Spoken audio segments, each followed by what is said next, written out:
OTB AM. With Gillette, put your best face forward with our new and improved razors.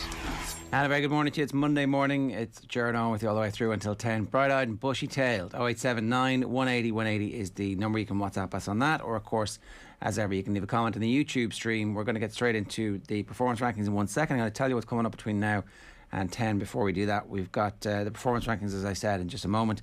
David Meyler is going to join us at around about 8:05 this morning to look back on the weekend's football, talk a little bit about where Jack Grealish might end up and what else he's looking forward to for the rest of the competition. We've got the sports pages at 8:25. Matt Williams is going to join us to talk to us about 15 million different narratives coming out of what was supposed to be a fairly run-of-the-mill, meaningless warm-up match for the Lions before they jet off to COVID-ridden South Africa. We'll talk with him about that around about 8:40. We'll talk about the LGFA League Finals with Aisling Riley, and we'll also talk about the down match. And then, of course, more Gaelic football with Anthony Moyles around about 9:05. But at 7:31, straight into it this morning, it's time for the performance rankings. You know, that wasn't an All-Ireland winning performance. Probably should have won the game based on their second half performance. Is it a step too far to say it was the performance so far of the World Cup? Maybe not. OTB AM's performance rankings with Gillette. I'm scratching my head. That performances was just lacked that intensity. Right, where do we start? We're going to stick a knife or stick a fork, I should say, in Portugal. They're very much done at this point, aren't they? It's a fairly, like last night had the potential to be one of these classics. It was so almost there. It needed an equaliser, or it needed Thorgan Hazard to not score that screamer for this to be a classic. And I'm not sure, do you give up that moment if you had your time back? Do you exchange the Thorgan Hazard moment of magic in order to get extra time and penalties? I certainly would. I think that maybe the game deserved it. I'm not necessarily sure, though, that Portugal deserved to go through to the next round after what's been, I would say, a disappointing enough Euros. Like, people are looking at this last night from an Irish perspective and seeing that Cristiano Ronaldo has failed to capture the all-time international goal-scoring record, and they see Ireland on the horizon in September, and they're thinking panic station. Oh, we're going to get the opportunity to be there in like Kenny Cunningham for all the great Premier League goals. Yeah. It'll be a mishmash of different Irish defenders as he scores twice to take the record single-handedly. Because is he not level, or is he one behind? He's one behind. No, he's level. He's level, right. He's level, so it's time for him to go one in front, and that could have happened last night. I mean, he had about 1 billion different opportunities from free kicks, which, Cristiano Ronaldo just 10 metres over the bar yet again. What a surprise is how we tend to look at these things. Like, it's going to be an interesting couple of years in the lifespan of this Portuguese team, because rightly they were tipped as potential winners of this tournament. I would have put them second only to France in terms of squad depth. Maybe I was looking at too much just at the attack, but still it is interesting when you look at their starting team for a round of 16 match, and the players that didn't manage to get into the team. Like, the Bruno Fernandes thing is remarkable, really, that he hasn't been able to get into that starting team.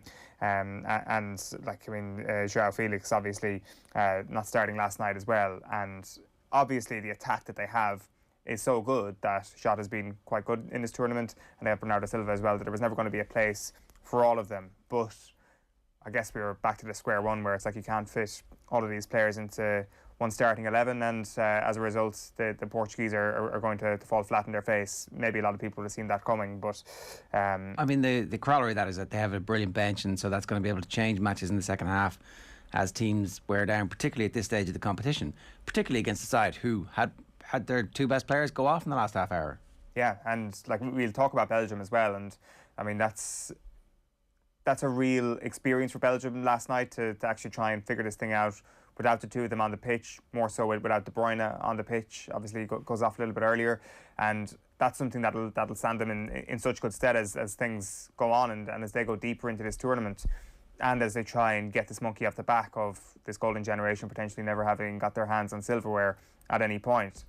But Portugal were in this very unique position of having come into a tournament, having won it, but also being in possession of a squad that is far better than the squad that actually won them the tournament 5 years previous. So I'm sure there'll be questions asked of the manager whether or not we're actually going to have Santos as Portuguese manager when they come to play Ireland in September. I'm not so sure. I think that he will probably take a lot of the flack for last night, that maybe this Greek style, the style that he had success with Greece, has just been copied and pasted to Portugal. How could you do that with all the poetic, brilliant players that you have? At the same time, they have 23 shots last night, 4 of them were on target. Belgium, 6 shots, 1 of them on target, and that's the difference last night. If you have that amount of quality in attack, if you have Bernardo Silva and Ronaldo and Jota and then Fernandes and Joao Felix to come off the bench, you'd like to think that you might have a better shot-to-shot on target ratio, and you might think that one of them might actually go into the back of the net. Like, I don't know, it would be extremely frustrating if you're a Portuguese fan thinking, where did this go wrong? Because it's not like Belgium shot the lights out last night, and like, I tipped Belgium pre-tournament. I'm not necessarily any more confident after watching that last night, particularly when you see the likes of Hazard and De Bruyne go off. Yeah, it's very hard to know what's going to happen. Very interesting to see exactly what the prognosis for De Bruyne, and it looks like that's the end of Hazard. But maybe Hazard decides he plays through. Obviously he can't, so I don't know. He could just like play with an ice pack taped to his hamstring, and just do Michael Murphy on it, but actually run around with the ice pack actually taped to him. I mean, Michael Murphy was pretty good for half an hour, right? Or 27 minutes or whatever it was. Like, could you get half an hour out of Hazard? I mean, obviously it's a career-ending injury if it's not. I don't know. And there's a World Cup on the horizon, so maybe a lot of these teams are looking at this as a bit of a dress rehearsal for what's coming in 18 months' time, next year. Yeah, 100%. Like, I do. Yeah, I think that's definitely the case when it comes to a lot of these teams. I'm not sure if that's the case with Belgium, though. I mean, they want to win, obviously, but it's just. So what I'm saying is, they're not going to risk anybody who's injured in the match. Yeah. In the rest of the tournament. Like, what I find quite interesting is like how we're analysing the work of Roberto Martinez at this level. Like, I think pre-tournament, what a lot of people have said Martinez like maybe is a stick to beat Belgium with, even though obviously they were quite good at the 2018 World Cup, even though there's been a consistent period where they have been excellent and international football have obviously got to number 1 in the world.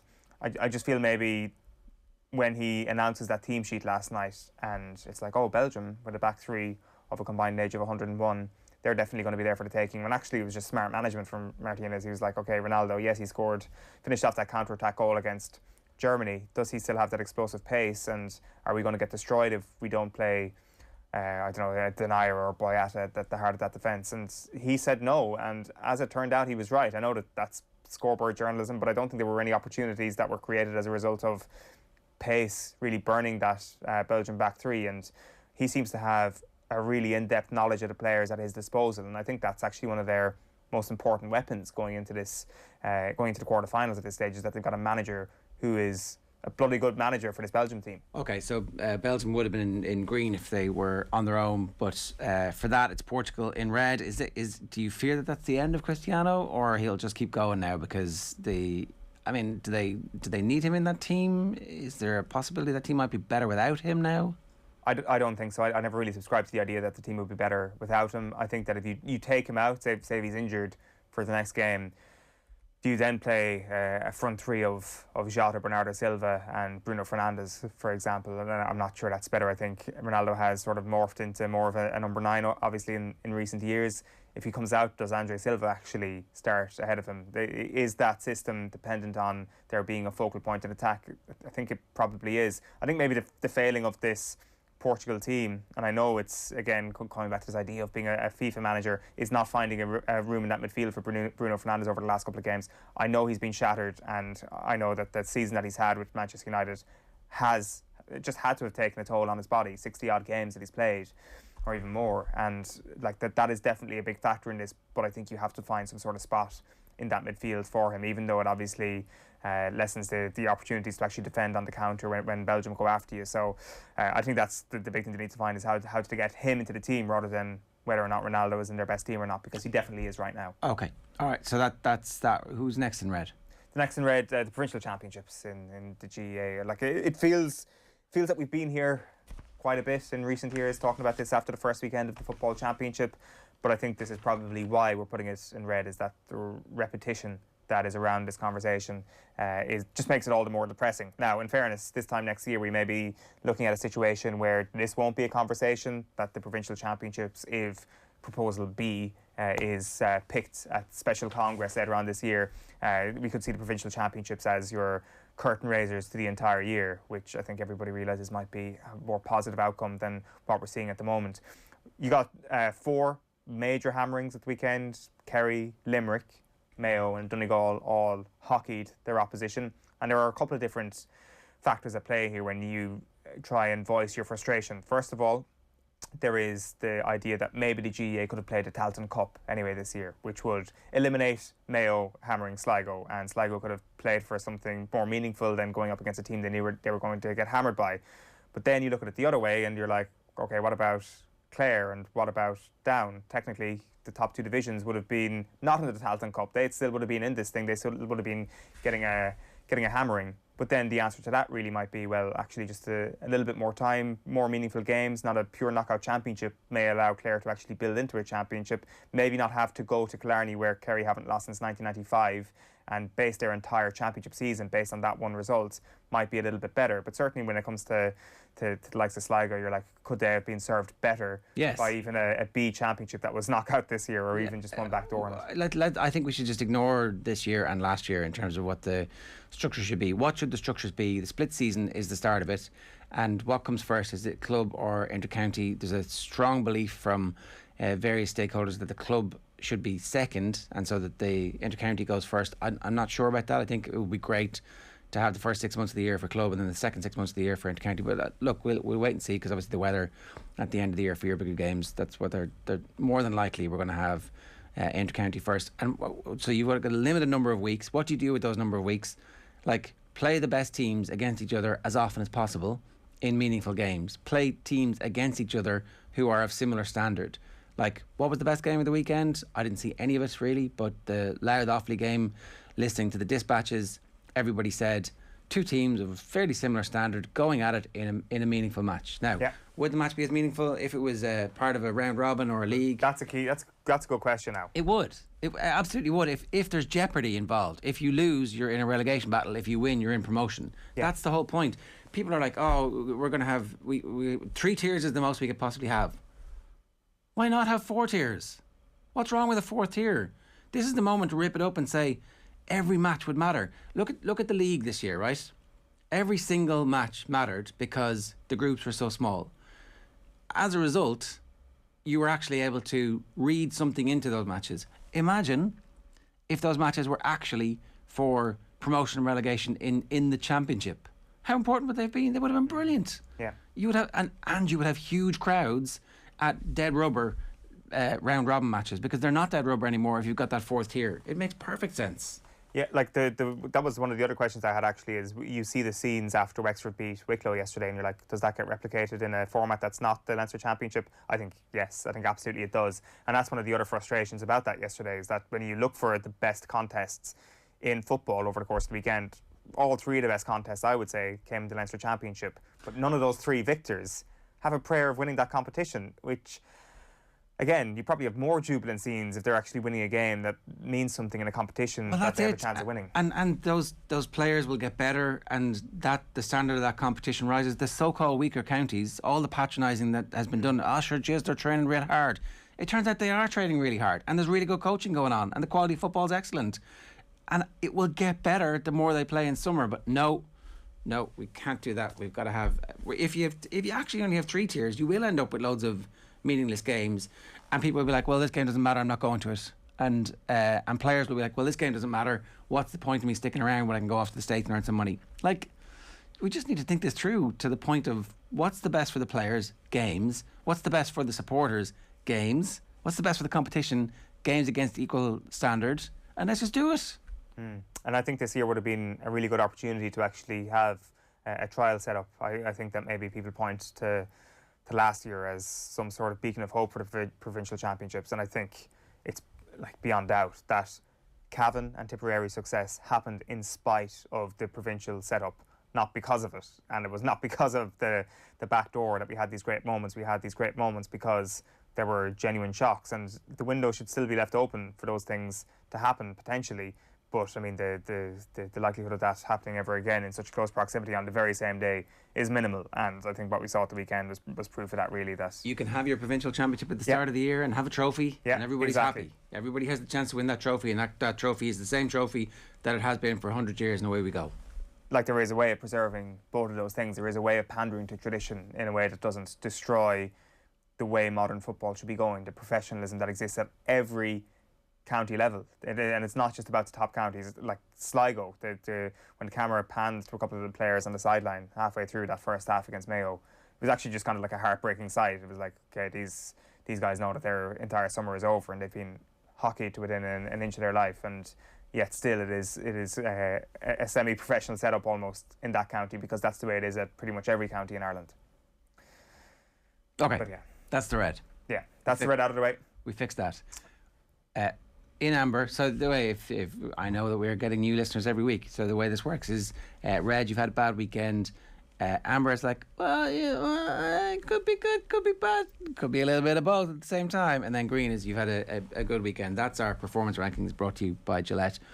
Good morning, start with Gillette. Put your best face forward with their brand new and improved razors. So, what's in the amber? We're going to put the Lions in the amber for obvious reasons. Thought they were quite good for a lot of the match against Japan on Saturday. Thought the Irish contingent did very well. Actually, I think if you're picking one of the nations who came out of the best from Saturday, Ireland probably are the ones, but obviously it is coloured with a bit of red, and therefore we end up with orange, and that red is obviously Alan Wynne-Jones, it is Tipperick, but mostly obviously the Wynne-Jones situation at the very start of the game. 7 minutes in, you think to yourself, right, nice warm-up against Japan, no injuries, nice free-flowing game of rugby. 7 minutes in, your captain, your totemic leader, the player that the head coach trusts more than many other individuals on this planet, goes off with, you knew there and then that this was not going to be something that would lead to him playing in the tour again this summer. So that's how it goes into the grand, and it immediately dents the Lions' chances against South Africa this year,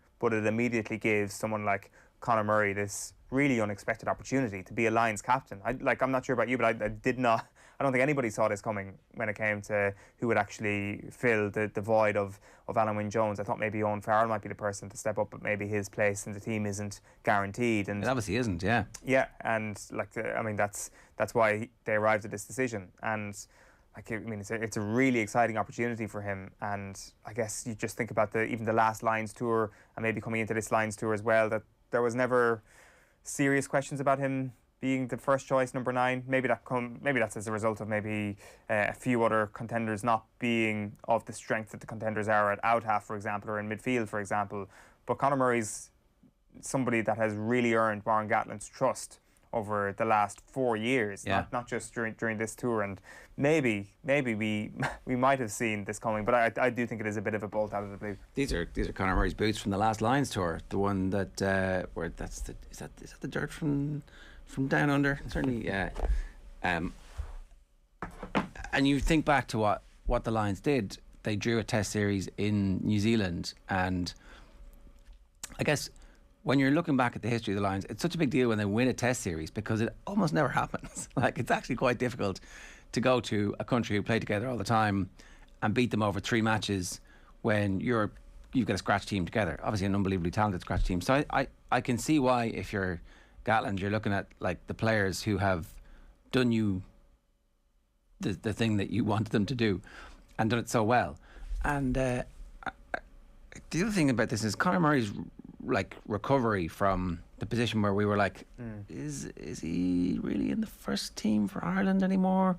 I mean, should we maybe take him out of the first team for a while and get his form back, to the point where he's now going to go and captain the Lions in South Africa, assuming the tour goes ahead, is a sensational recovery. And it speaks to his character, it speaks to his temperament, it speaks to his talent, it speaks to his application.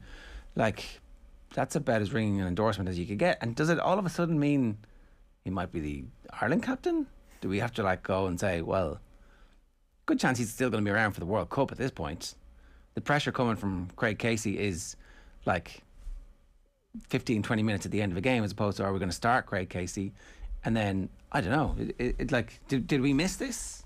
Did Irish rugby culture miss the fact that in the midst of it, right here is somebody who is... Because do you remember the try that he scored against Wales, where in the Six Nations, where the ball kind of broke loose and he patted it down in the middle of it? I was like, look at that giant rugby brain. Look at that, where he's essentially explaining the rules to...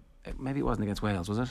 No, I can't remember, but I know the one you're talking about. And he's done that on a multitude of occasions where Ireland are at the line, and I guess that's certainly something you needed to have in your locker under Joe Schmidt. That was especially off like a line-out maul, for example.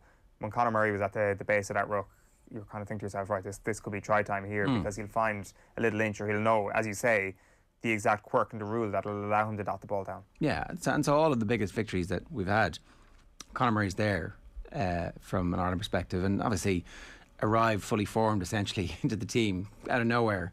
And whatever happens now, like assuming this goes ahead, and I really hope that they can get the COVID situation under control in South Africa and find a way to play the matches, assuming that it's somehow safe and morally safe to do so, which is not guaranteed at the moment. But what a brilliant endorsement of him as a person.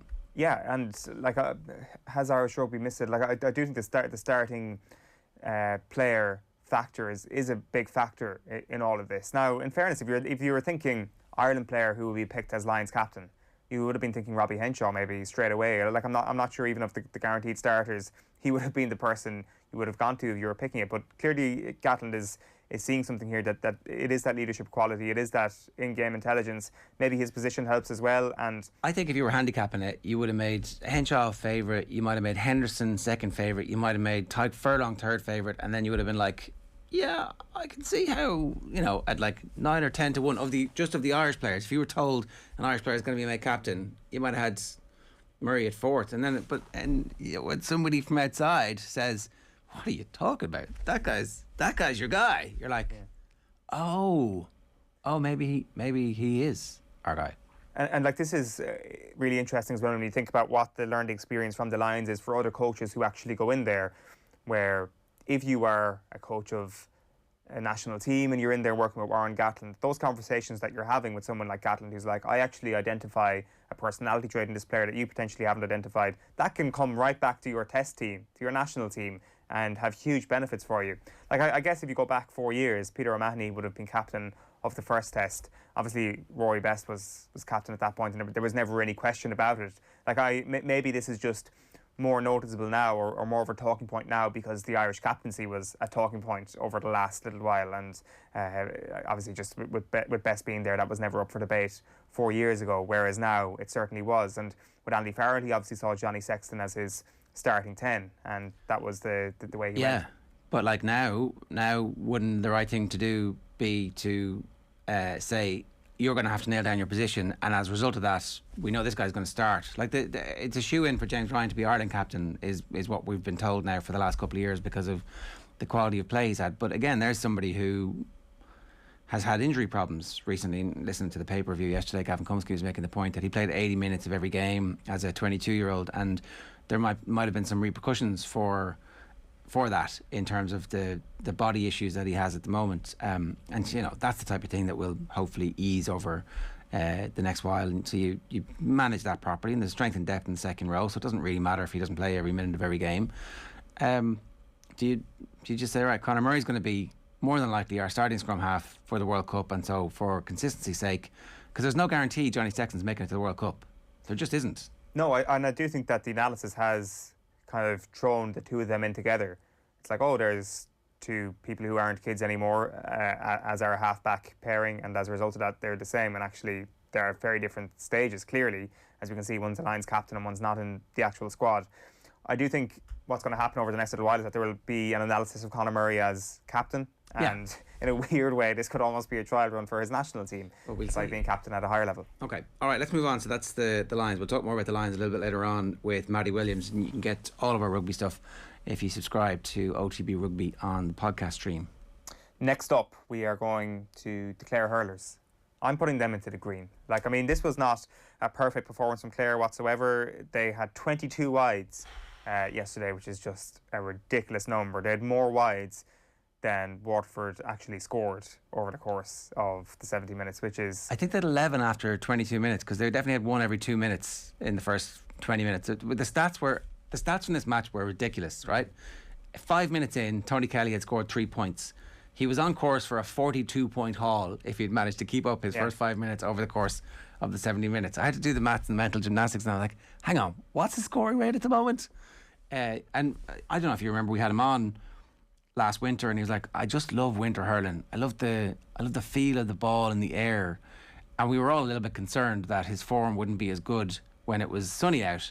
And then first 5 minutes, you're like, boom, boom, boom. Wow, okay, this guy's still just as good as he was. Yeah, and like Tony Kelly, it's impossible to not frame the conversation around him, especially when the first moment of the game's like, Tony Kelly's full forward, and it's like, all right, well, this guy's worth watching for the full game because it's an interesting tactical tweak. For me, though, it's the way Clare set up against Waterford, and like, I mean, it's pretty basic stuff, but they obviously thought that if they can get Waterford to go with the puck out short and then blast the ball in on top of their backline, they will be totally fine. And as it turned out, that's exactly what happened. Like, you've got John Conlon at centre back, who that position would have raised a lot of eyebrows for people like me, people who don't know the ins and outs of Clare hurling at the start of the league, but now we're seeing why Brian Lohan arrived at that decision. His vision from that position is incredible, and also he's pretty good at fielding a high ball. It turns out fielding a high ball as an attacker or a defender actually does not matter one bit, and they've got a man mountain there at centre back, which is a big factor. They've also managed to, I don't know, like, I'm not saying that this was a factor in any way leading into the game, but all of the external noise is part of us putting them in green this week, because it plays into the aftermath if they lose yesterday. If they lose yesterday, we're like, what a disastrous couple of months it's been for Clare hurling. Everything off the pitch, God, they'd want to sort their act out.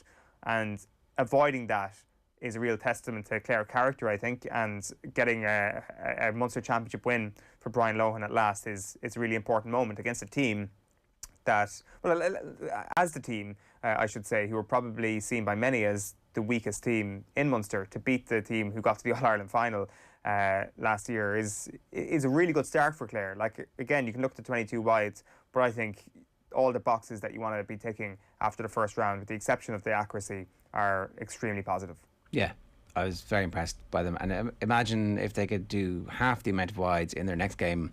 Like, they really killed Waterford yesterday. They just didn't kill them on the scoreboard. No, and the concern is obviously how Waterford came back into the game late on. And if Waterford could just create a goal chance, it might have been a game, but it didn't look like creating a goal chance at any point. Even late in the game when they were going for goal, I was like, just take your point, bring it back to 3, and then get one more puck out and see what happens. But it's crazy to think that they had the opportunity to bring it back to a goal, which is maybe the reason why a lot of people might actually have Clare in the amber going into this Monday morning, and a lot of people still won't have them as potential Munster champions. But stranger things have happened, and like a grinded out, imperfect win is a really impressive thing, and always gets good marks in the performance rankings, I think. All right. So, the final green one this week? Not so much performance that was ground out. Like, can we do like an overreaction Monday? Yeah, let's do it.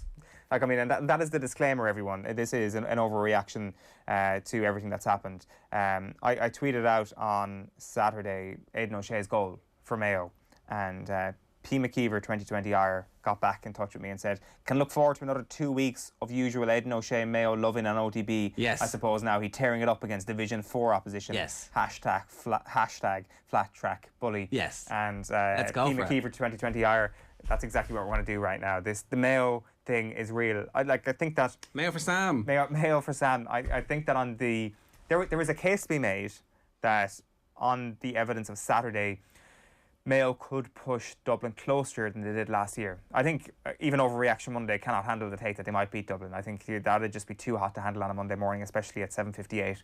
But I do think that the fairly tepid take that they could come a little bit closer to Dublin this year may manifest itself in reality. Like, I think we were talking about this on Friday's show, but they got cleaned out with retirements. They got cleaned out with injuries in the course of the off-season. They still managed to field 10 of the team that started against Dublin in the All-Ireland final last year. In the midst of all that turbulence, to still have 2/3 of your team starting is pretty good turnover. It's a pretty good statement to say, yeah, we're actually on the right path. All those young players that you saw last year that played really well, that didn't retire and didn't get injured, yeah, they're still going. They're still going to take a step up.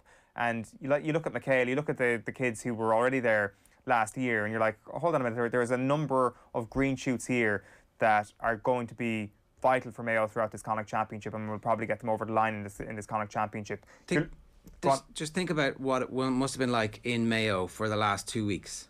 Every single preview, every single conversation, every single pundit, and every question they got asked on the street was, well, you're now, aren't you? Because Killian's gone. That's it. It's over, lads. You needn't even bother showing up.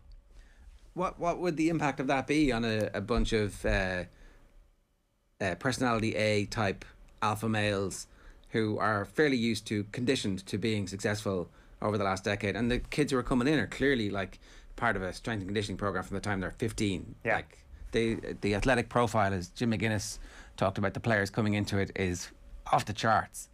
So what was the reaction likely to be from that group? Even listening to James Horan, kind of, he'd practiced his line when he was talking to Joe on the show about like other players, everybody else. Like, you know, it's unfortunate, but we moved on. Next man up.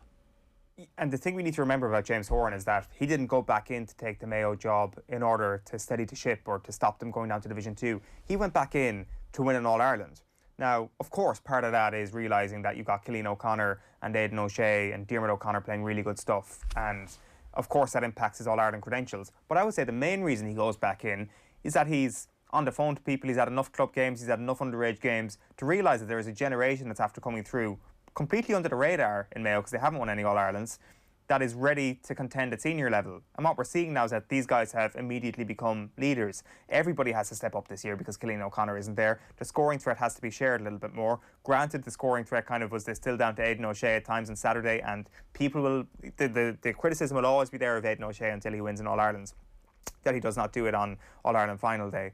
But there's no getting away from it in that form, unmarkable at times, and he is a force of nature that can't be stopped sometimes in the Connacht Championship. But it is just the Connacht Championship, and maybe it is an overreach to say that this will actually be present when they get to an All-Ireland semi-final, if they get to an All-Ireland semi-final against Dublin this year. But I just think that we could be sitting there thinking, right, why didn't, like, where... How do we miss it? Kind of, but like I know they were All-Ireland finalists last year, but I just think that this is going to be a far more hardened bunch going up against Dublin this year. Well, the assumption was that they had gone backwards from last year's All-Ireland final based on the fact that they were playing Division 2 football, and now that they were going to be missing Cillian O'Connor as well. But actually, the vast majority of the championship, or of that panel, is young players who are, you know, this is their second season. This is the progressive Colts. This is all the horse racing language that you use about a 2-year-old becoming a 3-year-old, or the 2-year-olds over the course of the season getting better and better. Like, is Oisin Mullen potential footballer of the year? Like, is he at that level? It's the next step up, isn't it? Your young footballer of the year done.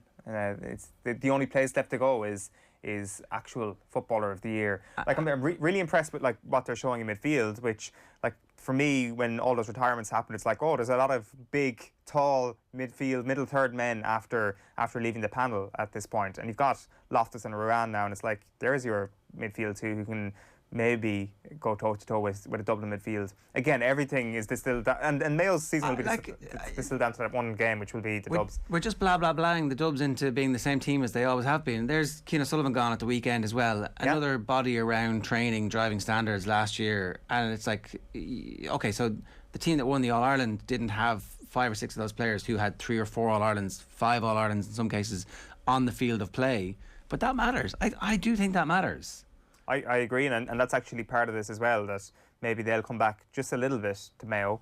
Like the O'Sullivan thing, we'll get into it with Anthony Moyles later as well, is an interesting one, because I think if you read Bernard Brogan's book or listen to Paddy Andrews talk, like, the role of that sort of player can't be overstated. No. Like, the information that they literally pass on verbally to other players, it is actual conversation saying, you do this in this situation. Well, it's not like they've got the culture right. They don't see you as well, obviously you see these players as threats. That drives you on, but you are open to the threat.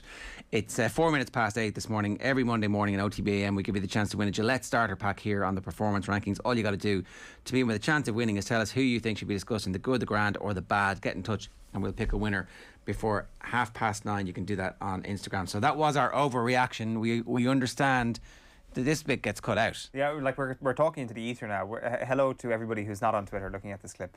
Yeah, Paddy Clifford should be in green, says Will on YouTube. He's playing the playmaker Linkman role very well. Kerry's version of Kieran Kilkenny. We'll talk about that a little bit later on with Anthony Moyles. Shifty Lad says, good morning lads. Jesus, Wicklow with a lock in GAA pick for Will. See how that ended? It's the hope that bloody kills you. Mayo for ham, says Andrew Garrity. That's Kildare, Andrew. And Brian Smith says, stop lads, Mayo won't even win Connacht, open your eyes. That is this week's performance rankings. OTB AM's performance rankings with Gillette. More Gaelic football a little bit later on with Aisling O'Reilly and Anthony Moyles. There's rugby with Matt Williams before 9 o'clock, but we're back talking football with David Meyler next. OTB AM on OTB Sports Radio, Ireland's first and only sports radio station. Nah, not those Lions. 3 Lions we can get behind. And he hoofed it. There's more pressure being ratcheted up with a loss like that, of course. Just getting the head boxed off you, that just kind of happened. For all your Lions coverage this summer, download the OTB Sports app. Car insurance is boring, but you don't have to be. Get Set Go is the kind of car insurance you can sort in a few minutes online, then bounce on with your day. Are you ready for Quick Start Insurance? Get a quote now at getsetgo.ie. MCL Insurance Services Ireland Limited, trading as getsetgo.ie, is regulated by the Central Bank of Ireland. Sean, what's that thing going round the garden? That is our new Husqvarna Automower. Automower? Yeah, it's a robotic lawnmower from Husqvarna. Cuts the grass automatically, has GPS tracking and an app. Even works in the rain. I just thought, why spend time cutting grass when I could spend it with the family? Great! You can put the dinner on, so... No can do, love. Have to paint the man cave. Husqvarna Automower. Never mow again. Learn more at husqvarna.ie. Why not check out the Boyle Sports betting app for a full range of markets on shots on target, assists, passes and more on every match of the Euros, all powered by Opta. Rated 4.5 stars on the App Store, you'll find all our latest odds and offers for the Euros. So remind us where to go, Stevie G. Boyle Sports, this is betting. 18 plus, bet responsibly, gamblingcare.ie. OTB AM. With Gillette, put your best face forward with our new and improved razors. It is 7 minutes past 8. David Meyler is with us this morning. David, good morning to you. How are you? Good morning, lads. How are we? Yeah, good. How are you feeling at the moment about the state of the world game? How is it? Is football good? Is it going through an evolution? Where are we at the moment? I've really enjoyed the games, so I'd say football's good. I do think there's a lot more tactics involved now. You know, like you could see certainly with Belgium last night when they kind of get 1-0 up and it goes late on into the game, that teams are, a lot more defensive. They're a lot more, tactics involved, that it's very edgy. Obviously once you get to the knockout, games, it's kind of gone that way. But I don't mind it. Obviously I've got my coach's hat on. It's something I find interesting. It has definitely, I don't know, the Portuguese approach was quite conservative given the amount of talent they have. France also quite conservative given the talent they have, and yet the Italians were supposed to be this free-flowing team, very un-Italian. Are we actually going to see a reversion now to most teams being super cagey because we're in knockout stage? No, I think we will. Yeah, that's what I kind of meant by like the tactics. Teams are very, setting up, waiting for their opponents to make mistakes. Like that was the kind of thing. You look at Portugal. Obviously they've got Cristiano, who's in a world of his own, but with Bernardo Silva, Diogo Jota, obviously Bruno was on the bench. They've got so many attacking flair players that you kind of want to see. You want to see end to end, almost a bit like the Gaelic you watch, like where it's end to end or something. It's not really like that, obviously these teams now know that it's in the knockout stages and they can't afford to give up goals. Even if you look at like the Netherlands v Czech Republic, Malin goes through, obviously doesn't score, and Ligt is sent off, and then set piece, whole scores, and then Czech Republic just shut up shop and it's like, try and break us down. I know like the Netherlands had 10 members, like, break us down, we're not going to come out, we're going to try and catch on the counter-attack, even with 11 men, where you'd expect the majority of the teams to go and kind of dominate possession and kind of try and pin a team back. But that's just the kind of way football is now. Is it maybe a case that if you don't actually go out all guns blazing, what might happen is your superstar young defender may accidentally or deliberately handle the ball and all of a sudden it turns on its head, that it's just not worth being cagey because football doesn't give you a second chance sometimes? Yeah, but Eoin, if you win, you're right, and if you lose, you're wrong. True. Like the prime example, England, Germany coming up, everybody in the UK is desperate for Gareth to play all the attacking players and just go home and take them on. But Germany still have very good players that will pick you apart, and if spaces do appear, and certain areas, if their fullbacks or centre halves are left 1v1, there's going to be occasions where the German forwards are going to get the better of them. So like that was the prime example if you looked at England, Croatia, where Kyle Walker, Kieran Trippier didn't get too far forward. They didn't join in attacks because they want to be solid. Like Jerry used the example of France. Deschamps was hammered for it in 2018 where, Pavard, Hernandez, whatever, weren't bombing on forward and joining in on all the attacks because he wanted to be more conservative almost. And like you said, you want to, it's a lot more like clean sheet first, then we'll try and score, as opposed to we'll try and score and then defend our lead. Did Portugal then get it right if you just look at the team selection first of all last night? The eye-catching one obviously is Bruno. We know he's had a fantastic, whatever, his 19, 20 months at Manchester United. He's been a breath of fresh air for the Premier League and goals, assists. I know people are quick to jump on the penalties. Obviously, he's had a disappointing tournament. I know he's played a lot of games for United, kind of coming in. I'm surprised at him because I think he is a player that loves. He'd be desperate to play. I don't think fatigue would have mattered to him. But it's obviously been disappointing. He's not played particularly well in the games. Obviously, I don't know what that's down to. Like when he came on, he tried to make stuff happen, albeit his delivery, from dead balls or from wide areas wasn't fantastic. But there was a pip in his step where he was trying to be creative. But everybody, Portugal lost. They're out of the tournament. So you're going to look at it and you're going to try and pick holes and faults and whatever, what the manager has done. But he just came up short against a very organised Belgian squad who got in front and defended very well. If you take out one of those Portuguese midfielders and put Bruno Fernandes in there, for example, is it just a case of the dam bursting then at that case and Belgium actually score 2 or 3? Hindsight's a beautiful thing, isn't it? Yeah. You never know because the type of player is Bruno could have started the game, set it alight, creating chances for Ronaldo or whatever, or doing something himself. Of course, they're going to look at each and every moment of the game. I imagine the manager will probably watch it back in the next couple of days and see what went wrong. Substitutions he made, could have made them earlier. All those things. It's obviously it's like anything. Any game you lose, you get scrutinised for it. But if you win, like Italy, or prime example, didn't play particularly well. They've been free-flowing football in the group, albeit people are quick to highlight the teams they've played against. But against Austria, who made it very difficult for them, played a very good game. Italy still found a way to get through, and I think Italy will be better for that. And a nice sort of cranky element to the Italians as well. Like, the petulance, the reaction to every single refereeing decision. I thought that was like gone with Catenaccio into the distant past, David, but it was back with a bang on Saturday night. It was glorious. That's the Italians, isn't it? It's the hand up around the mouth. It's like, mamma mia. Like, they're always moaning about everything. It's I don't know, there's just something about the Italians. It's just a great togetherness in that squad. Even, I know Cellini's out and, the camera cuts to him and like he's like jumping up in his seat and all that.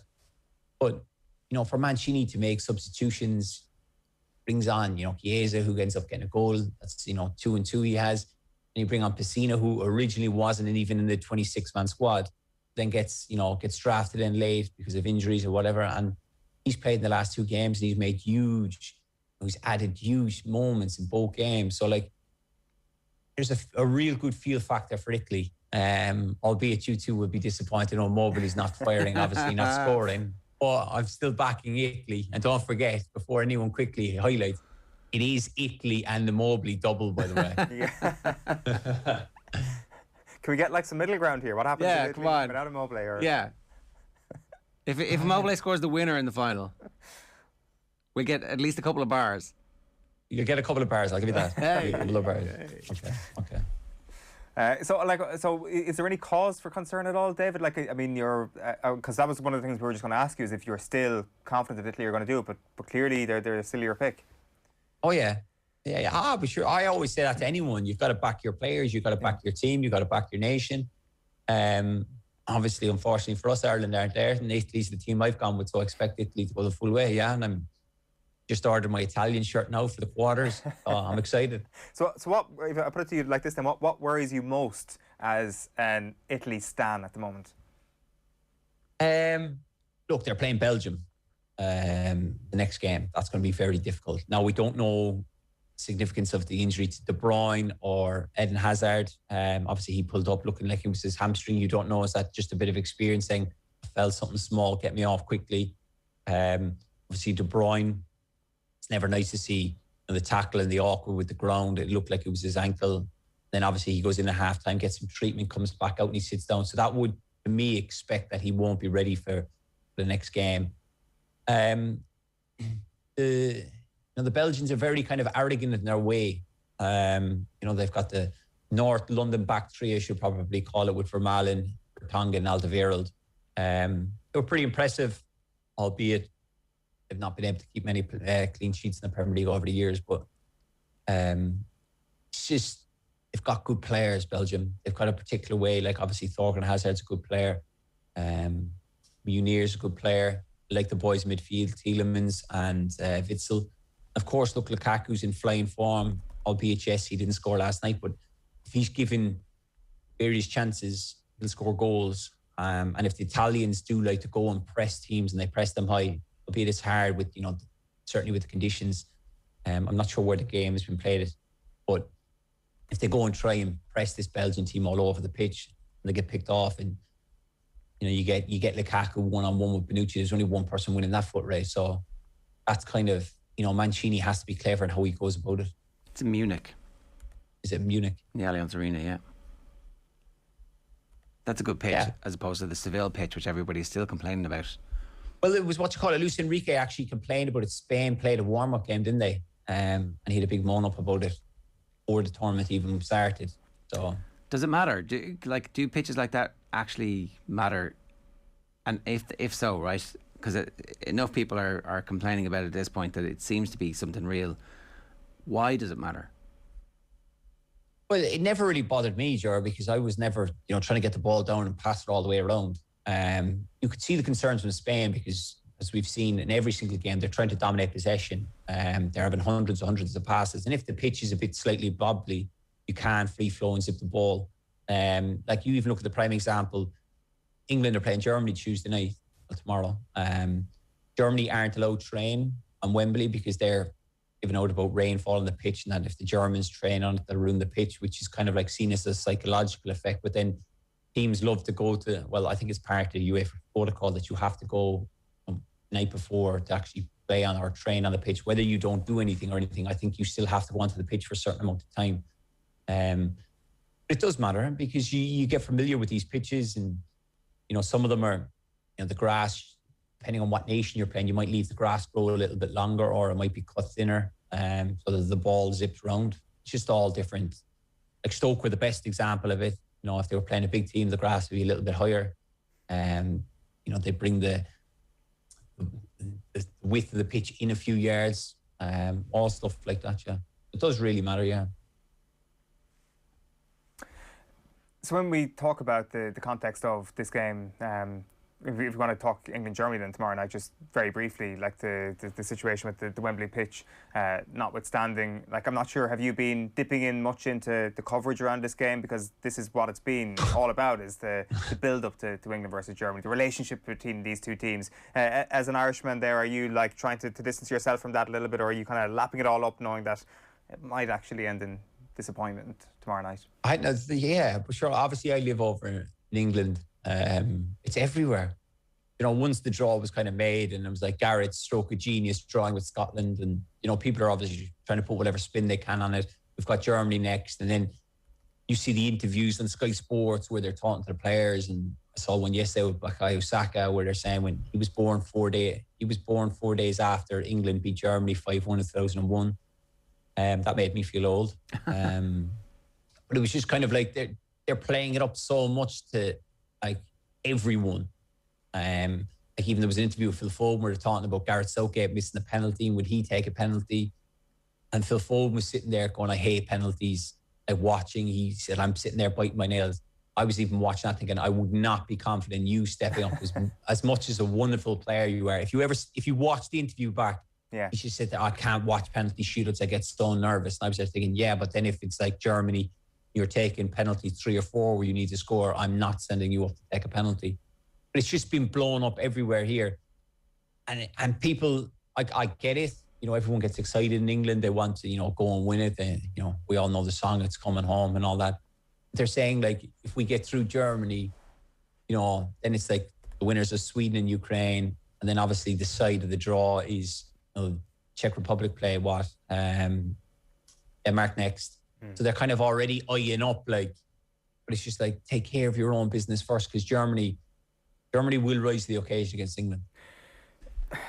Can we just talk then about that other side of the draw, the Denmark-Czech Republic little corner that's going on there? Because pre-tournament, David, a lot of people had Denmark as dark horses, not in the Turkey sense of dark horses, but sort of in the 1992 Denmark sense, as in this is a team that could go all the way. And obviously after what happened the first day, everybody parked those expectations completely. I think Saturday night showed everybody that expectation was not based on Christian Eriksen. It was based on Christian Eriksen plus a whole heap of really talented footballers who are still there and now have this unbelievable cause as well to try and go very deep into this tournament. No, 100%, Eoin. That's the thing, without Eriksen, they're still a very good team. Obviously, he's their talisman, he's their main man. Us Irish fans know that from hammering he gave us a loan a few years ago. I think, there's been this big thing that they're kind of riding emotional wave of what happened to Christian. I think that has added to it. There's probably spurred them on a little bit more, but they are very good players. Obviously, with Ireland, we've played them several times. We know exactly how good they are. I think that's probably the big thing, that people are underestimating them. They have a lot of players playing in top leagues in Europe. I tweeted out after the Denmark beat Wales, saying I could see them being the team that come through that side and getting to the final. And I was laughed at by a lot of people. It's just to have something about them, and obviously with the added thing of which would be obviously said probably before and after games, let's do this for Christian. There'll be certain moments that will spur them on, and they're going in against the Czech Republic next, which you'd expect them to beat the Czech Republic. And I don't think they'd fear any of the teams, whether it be England or Germany. They beat England before I think it was the last Nations League or something like that. It did. I don't think they'd fear any team on that side. So, they are certainly ones to watch. I think the most impressive thing about the weekend win against Wales was that they were getting hammered, made some changes, and it was a proper understanding of what was going on, as opposed to just the pure emotion. Yeah, 100%. Yeah, exactly. And that's what I mean by these players have bundles of ability. Obviously, Bale and Ramsey were having the free flow of the opening 15, 20 minutes of the game. Ramsey was pick up pockets of space. You could see Bale coming in off the wing. Then for the managers, just to say, right, what's going wrong here? And just to put Christensen from, the back three into midfield to kind of say, right, get near Ramsey. And Christensen stepped in, albeit, I don't know, has he played much games in midfield ever before, but he looked natural, he looked comfortable, he knew his role. You could tell that they'd worked on it. So, they are very tactically aware, and that just shows how, a lot of people have been quick to highlight De Boer and how much of a failure he was at Crystal Palace, Inter Milan, and then that's a prime example of the Dutch. Going down to 10 men when that happened, he took Malen off and he brought Promes on, stuck Promes out left wing back, and he put, Van Aanholt back. And I thought, Malen, just had the chance just before it. But I was there thinking, you need, bundles of pace in case there is an opportunity if you want to sit that little bit deeper. And Malen looked lively, and he's looked lively in the previous games. But that showed a manager who's not as tactically aware, as the Danish man. So that's just, you have to take your hat off to him, because to spot that 20 minutes into a game, push him into midfield, inevitably was what, stopped Wales from playing free-flowing football, which got them the result. I mean, the Danish situation, obviously, we're very familiar with it, but they had a coach who qualified him for the tournament. His contract ran out, and then they got rid of him. And they wanted somebody who could change the football culture, who could get the team playing in a more innovative way, a more tactically astute way. It's that's the way of the future for smaller football nations. Yeah, but I almost feel that's loaded. You're almost talking about Ireland in a way with you say the smaller countries. Look, Denmark have some very, very good players as well. I'm not saying that we don't have good players. We do have good players. We have a lot younger players. They're ahead of us, definitely, at this stage. Yeah.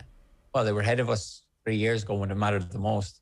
The thing is, they've got the young boy Doyleberg, who is at, Ajax, who gets, learns his trade coming through Ajax, gets into the first team. play a significant amount of games, and he moves to Nice.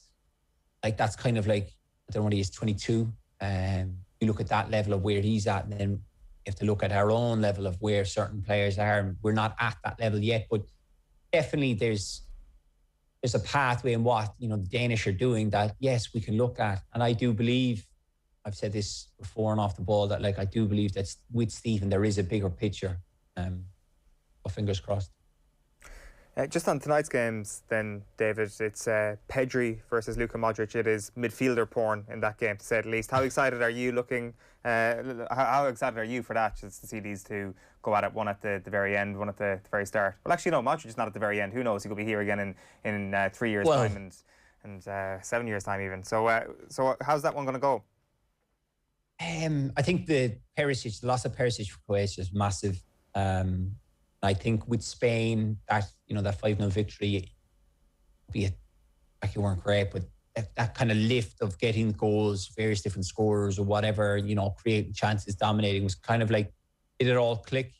Then Croatia looked like, throughout the group, from the England result onwards, certainly to the Scotland, they've kind of matured and they've grown together and kind of are in tournament football.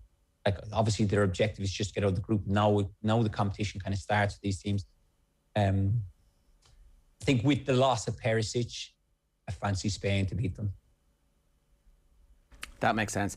I did want to ask you briefly about some of the other stories that were happening. The Jack Grealish City rumours came on hard and strong in the middle of the week last week, and then as time went on, it was like, oh, it's only going to be if they don't get Kane. But we don't think they're going to get Kane anyway, so that probably put that back on. And then it was like, actually, Villa feel quite confident that they're going to be able to hold on to him. So I don't know what the truth of this is, but where would he play? Whose position would he take? And is it a good move? Is it the right move for City to try and get Grealish? I've had a long think about this. If City did get Grealish, where would he play? Like, naturally, he's played off the left for Aston Villa for large chunks of the season. Kind of looking, all right, if he goes off the left, where does Sterling go? I could potentially see him going to Manchester City and actually playing as the 9.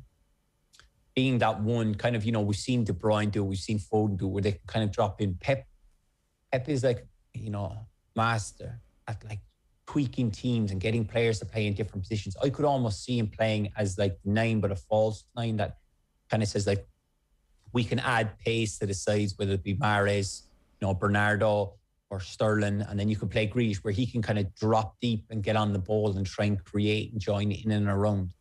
That would be kind of my one. But then again, he might look at him, say, play wide left where he's played, where he can drift in and off the wing. Obviously, there's been talks of Raheem has been offered, to Tottenham, part of the Harry Kane deal. He's not happy about that. We don't know how much of this is true. But if they do get Grealish, which I think, if they do cough up about 100 million for him, I think Aston Villa should probably sell. You're not going to get better offer for him. Yes, he's their talisman, he's their main man, he's their captain. But if they invest that 100 million wisely, they could probably sign 2 or 3 very good players. But to answer your question, I think Grealish would probably play as a 9. Oh, that's interesting. That is interesting, because I kind of hadn't thought of that. I actually think Grealish could play pretty much any of the midfield positions if they wanted to. Like, that's the thing, he could, yeah. He could be a Paul Scholes type player for any of those top teams who can drop deep and control again. I'm talking about Scholes at the end of his career, as well as Scholes at the start of his career. But him around better players than he's at the moment, and even like the good Villa players, the difference he makes in that team is phenomenal. So it'd be exciting from a neutral's perspective. As a Villa fan, I want them to say, no, 100 million is not enough, because we're never going to get a player this good again, and he is our one chance to catapult into that Leicester level at the moment, and maybe at some point build a team around him. So I'm definitely in two minds about that. And then the other thing was, you tweeted out a picture of the Ireland-France Euro 2016 team sheet over the weekend. Like, what a brilliant France team, what a brilliant occasion, what an amazing few minutes when we score. What's your standout memory from that whole thing? I think it was just, when you go out to warm up, obviously it's like 40 minutes before kickoff, and just remember seeing the stadium packed, and obviously green is everywhere in the stadium, and obviously France being a home nation covered in blue as well. It was just an unbelievable feeling kind of going out there to warm up and kind of get going. And then obviously when Robbie, I think it was Longy goes through, I think it's Pogba folds him, remember correctly. And then, obviously Robbie scores. You're thinking, here we go, we're going to beat France here. Albeit Griezmann gets the goals, okay. But it was just, you live for moments like that as a footballer, those occasions where you go and you take on one of the giant nations who are favourite to win it, and then you run them close. Of course, the sending off the Duffy didn't exactly help us, but it was just everything about it. It was kind of like obviously beating Italy. Our tails were up, and we were through to the last 16. Get France, everybody was just buzzing, and just a great atmosphere all around. Even though we lost, everything about it was just one of those days that you won't forget. Certainly for me as a footballer. When you're out warming up on the pitch beforehand, are you chatting about how ridiculous it is and how exciting it is, or are you trying not to mention that? Do you try and ride the emotion in a way, or do you try and pack it all down until afterwards? I'm probably one of those players who tries to ride the emotion. A lot of people always speak to me about the Wales game I played in, where we beat them 1-0 in Cardiff. I'll never forget their anthem, but that emotion spurred me on. That was kind of like, we are a million miles away from home here. We're in the middle of Cardiff trying to get a result. And that was a bit like that when you kind of go to, when we played France, you're kind of getting spurred up because it's a huge occasion. That's where you want to be. These are the moments that you live for, that kind of, rather than, I played against France in a friendly, you play them in the European Championship in the last 16, and it's like, this is what it's all about. Like, this is where I want to be. This is the level where the big players will always play. They want to turn up and perform. So I love that emotion. I love that. I'm all about it. All my family were there, and you're speaking to them, before the game, maybe at morning or after the game, and you're talking about on the way in. There's, fans everywhere, and just a great buzz and sense of pride that, they're supporting the national team. I do love all that. And were you guys in the middle of the tournament on your phones watching the craziness that the Irish fans were getting up to and feeding off that as well? Or were you complete bubble, no social media, none of that stuff? No, we were. Albeit social media wasn't as popular as today. Definitely, we seen the videos of the fans. That's the beauty of it, isn't it? We want to see the Irish fans come and support the team, have a good time, enjoy it. Like, I was on with Richie Dunn not so long ago, and I said, I'm desperate the next major tournament Ireland qualify for to go as a fan with a group of my own pals. Like, my mates took a camper van over and pouring around France, down through. Like, they drove over, I think on the way home they went through Italy, back up, like all sorts of mad directions and everything. And I was just like, I want to experience that, because when you're a player, it's kind of like a private plane to an airport, the bus is waiting for you on the runway, you're on the bus straight to the hotel. Obviously wind will get round that you're in this hotel, fans turn up, we're told you're not allowed to leave the hotel. You're kind of camped in. The only time we'd eat then is to kind of go for training. So it's an unbelievable experience, but I've done it as a player, now I want to experience it as a fan. Well, fingers crossed we'll get to something soon. Ideally. David, good stuff. Thanks a million. Cheers, guys. Thank you. It's David Meyler there, who promises just a few bars if Ciro Moyles scores the winner. I'd make do with that. Oh, absolutely. I think we'd all settle for that. So up to you now, Ciro. 8:33 this morning. OTB AM brought to you by Gillette. Good morning. Start with Gillette. Put your best face forward with their new and improved razors. I'm going to very quickly round up what's in the sports pages. Belgium to face Azzurri as Portugal and Ronaldo fall foul of Hazard. Conlon on Clare's championship win. It was great rolling back the years. Should I blow him a kiss? Brian O'Driscoll on Bismarck du Plessis and the 2009 Lions tour. That was brilliant. We really enjoyed that. It was out on Friday, and it was very good stuff. So if you've missed it, you'll get it on the Rugby podcast. Report reveals extent of abuse towards England players, and does Conor Murray make sense as a Lions captain? We're going to talk about that with Matt Williams in just a moment. Back pages of the newspapers very quickly. Front pages, essentially, it's pictures of the hurlers, and particularly Banner bounce and Clare get the jump on Dacia. So a lot of that kind of stuff, as you would expect. And then Torgan Hazard after his wonder goal last night, which was, I think, good enough to win any game, and so therefore that doesn't prevent me from thinking it was a classic. The Times, WBA director bid to broker illicit transfer. Interesting story from Matt Lawton. And Lions tests could move over COVID. They're talking now about perhaps all the tests go to Cape Town. That's a contingency plan. Lions touring chaos as box squad are forced into isolation. Shaw hits back at Mourinho for strange personal agenda. The beef is real. This is a good story. Manchester United fullback urges his former manager to move on. He continuously talks about me, which I find quite strange. Even some of the lads have said, what's his problem? Why does he keep talking? So Mourinho, who obviously part of TalkSport's coverage, has been given out about Luke Shaw. And Luke Shaw's like, shut up. Just stop talking about me. We've had enough. We might dig into that a little bit later on. If you're a Man United fan, I'd be very interested to hear what you think. Are you re-evaluating the Mourinho era downwards again at this stage? It's 8:35 this morning. Let's turn our attention back to rugby. Here on OTB, we're going to be broadcasting 9 matches of the British and Irish Lions tour of South Africa and off the ball, which started with Saturday's warm-up game against Japan and continues with this weekend's game against the Emirates Lions. Our coverage will be brought to you in association with Vodafone, lead partner of the British and Irish Lions, and it all started on Saturday against Japan when Andy Dunn was on with Neil for the match live on Newstalk. Brian O'Driscoll and Alan Quillen are going to be alongside Neil for commentary of the 3 test matches, with Devin Toner, Niamh Briggs and Jack Carty among the co-coms for the warm-up games. And you'll also find reaction to the opening game with Andy Dunn and Keith Wood on our YouTube channel and in the OTB Rugby podcast stream. I'm delighted to say Matt Williams is with us this morning. Matt, do you think there are going to be test matches? What's your gut instinct at the moment? Julie, we were always going to be in this situation, the way COVID was there. And just looking at how other tournaments, sporting tournaments around the world have gone, be it the IPL, the international cricket tournament that was in India that was abandoned, the tour, Sri Lanka cricket team toured South Africa and really had a torrid time. They got through it, but there was only like 12 people playing cricket all day. That was not multi-games, multi-venues and so on. I think it's going to be a challenge, especially after what we've just heard from the camp in South Africa. Looks like the games against Georgia are highly doubtful, if not already abandoned. In reality, they mightn't have announced that, but reality might have already abandoned them, which means that the South Africans will be going into these games against the Lions with 0 warm-ups. They'll have to use the provincial games, let their players play in some of them. So it's hugely problematic, mate.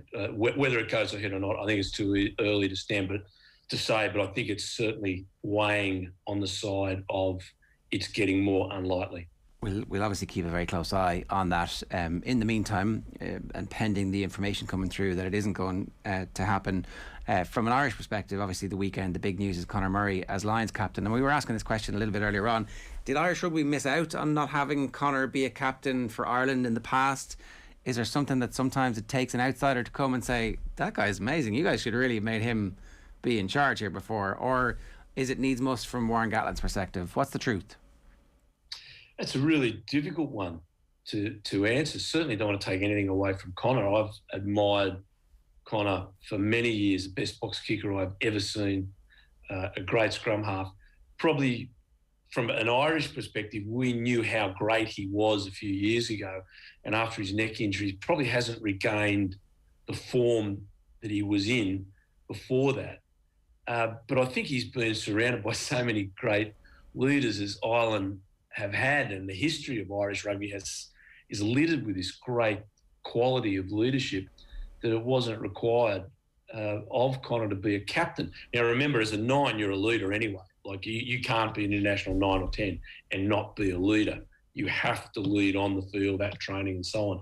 Captaincy is a different issue, but he has always been a leader, but has not been required to be a captain. I was surprised that Conor was selected. He wasn't someone that I thought would get it, because I thought his position in the team was not absolutely welded on. Now, that selection of captaincy means that Warren Gatland thinks he is the starting 9, and it also tells us that Farrell's not a starting 10, and probably it also goes on to say that Gatland regards him very, very highly as a leader who will show what to do by actions rather than words. So have we missed it? Probably not, because we haven't had a crisis of captaincy in Ireland. We've always had quality captains, but he has always been a leader that's been under our nose. Is there a possibility that he comes back from the Lions tour and Andy Farrell goes, right, you're going to be my captain now, because actually more than likely you are guaranteed your place between now and the World Cup. Sexton not so guaranteed, and James Ryan's just had these constant kind of injury issues and a bit of form problems over the last while as he kind of grows into his body as a man now in the middle stage of his career. Just take a little bit of the pressure off James Ryan. Yes, I do think that, and it's certainly the first thing that came into my head, that James Ryan's an exceptional young man. To hear him and speak and being interviewed, he's certainly got the potential to be a great leader. He's just hit a bit of a form slump and injuries, as you say, Joe, and maybe this takes some pressure off James, because he was carrying a lot of expectation. A lot of people, including me, were touting him as a Lions captain 18 months ago, 12 months ago, as a possible Lions captain. That was, as we were Maro Itoje. Both locks have suffered some dip in form since then, and Connor might very well be a bridge between now and the next World Cup. Johnny's coming towards the end. Where will he keep going? We don't really know, but either way, we do have to plan for the future, and Connor certainly might be that answer. And I think if you talk to people like Brian O'Driscoll, I know is a regular on your show. When Brian started his captaincy, he didn't really want to be captain and didn't really know how to be a good captain. And we saw Brian grow into not just a good captain, one of the all-time great captains of world rugby. And I guess Paul would be the same, a little bit different for Paul, but Connor might come back from this tour still the quality leader he was, but he might develop into a really powerful captain. Because the captaincy, you can do it in different styles. There's different captains, they do it their own way. John Eales, who again, one of the all-time great captains of world rugby, at the beginning of his career, by his own comments, was a very poor captain. But by the time he finished, he was an inspirational leader, and Conor might fall into that same category. It seems stylistically as well, Matt, that Conor Murray fits the mould of a scrum half that Warren Gatland wants. And as we know, that's a big factor when it comes to any of these Irish players making the step up for the Lions. Yeah, I think, well, I know, Gaddy approaches these tours with a solid plan in place on how he's going to play. And we saw that when he went to New Zealand last time, the rushing defence, the scourge of rushing defence that has tormented us all for the last 4 years and ruined the game to a great extent. He brought that to stop New Zealand playing a game with width. New Zealand wanted to play width, he wasn't going to let them play width. And it was brilliantly done, You've got to give huge credit to the strategy that he brought in place that saw them almost beat New Zealand. They drew with New Zealand. Now, he'll have some form of strategy to deal with South Africa's physicality. Definitely one aspect of that, and we saw it on the weekend, was box kicking out of your own half, getting the ball behind that rushing defensive line.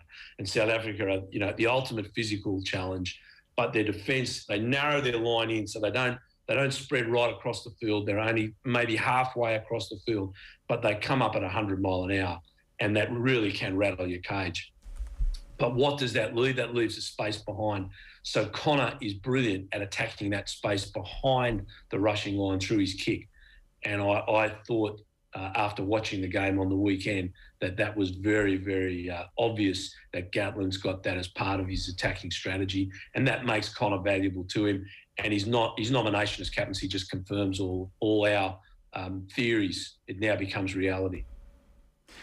Look, the game against Japan, obviously we can't read too much into it, but it's a very short tour, and if you are the Lions head coach, it's not like a free pass, or it's not like a goodbye to the crowd. It's like we need to get as much information into the players for that 80 minutes and out of the systems that they're trying to use and failing to use, or that are being successful. So what conclusions, and I'm not saying conclusions, but what lessons will the coaching ticket have taken from the performance at the weekend?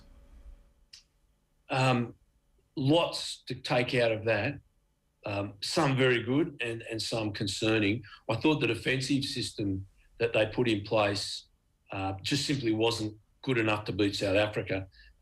Japan were getting 5 and 6 passes in before the defensive line was reaching them off set play, off some of the lineouts in the second half. Now, fatigue was obviously a factor by that stage, but the defensive line was not moving up rapidly, and at times it was disjointed. It was also narrow, and we saw the Japanese side get around that defensive line. So that's a huge concern. The set plays went well because when you go to South Africa, they've based winning 3 World Cups on a dominant pack. Their scrum and maul is exceptional. They have a great kicker at 10 and a great goal kicker. That's their game plan. It's as simple as that, and that's got them 3 World Cups. But if you can't match them in the scrum in particular, you're going to fail. And we saw England fail against them the last time they played in the World Cup final. The English scrum was absolutely torn apart. I thought Furlong was absolutely magnificent. He would have been my man of the match rather than Dan Biggar. I'm not suggesting that Dan didn't play well. He did, but I thought Furlong was absolutely outstanding. I think the other part was the attack was stuttering, and that's to be expected. These guys have never played together before. They know they've had training camps and so on, but everything's different when you go out onto a field and play a game against a real opposition. So I think what they'll definitely try and do is build on the strengths that they set down with their set piece and really work on their phase attack and phase defence. And their kick chase game, I think, also needs a bit of work on in these provincial matches. Now, whether they're going to be played down at Cape Town, are they abandoning completely the whole concept of Johannesburg, where the pandemic is absolutely raging on the high veld? We don't know. Will they get some of these games in? We just don't know. But either way, there is a lot to work on. Now, I imagine the South Africans, if we saw them play against Georgia this week, if that game was to go ahead, and it looks like it won't, they'd be in the same boat.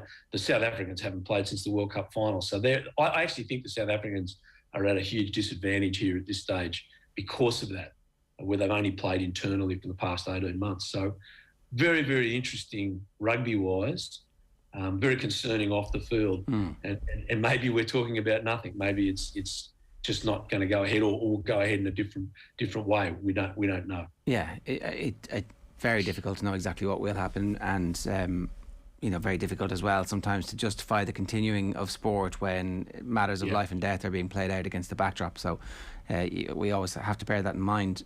Just in terms of Alan Wynne-Jones, we didn't really talk too much about him. What kind of a loss on the field will he be? Obviously, so much about his captaincy is well known at this point.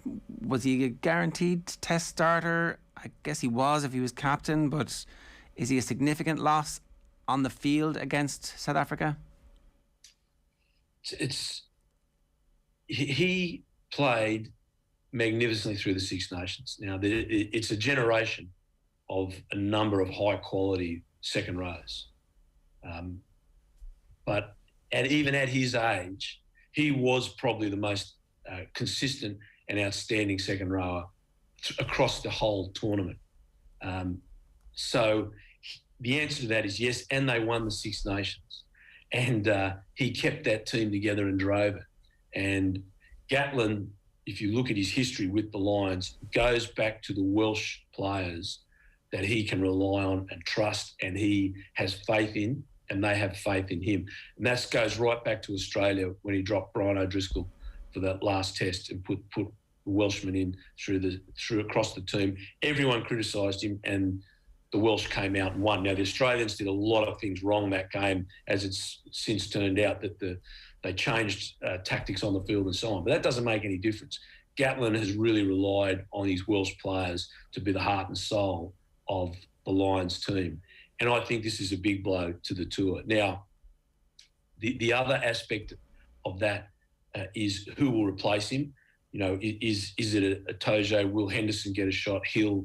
Whatever. We're fortunate that there is a number of good replacements, but I would bring everyone back to a little subtlety that everyone forgets. When the last time the Lions went there in 2009, the first test, the Lions scrum was absolutely hockeyed, got absolutely pounded, and everyone blamed the front row.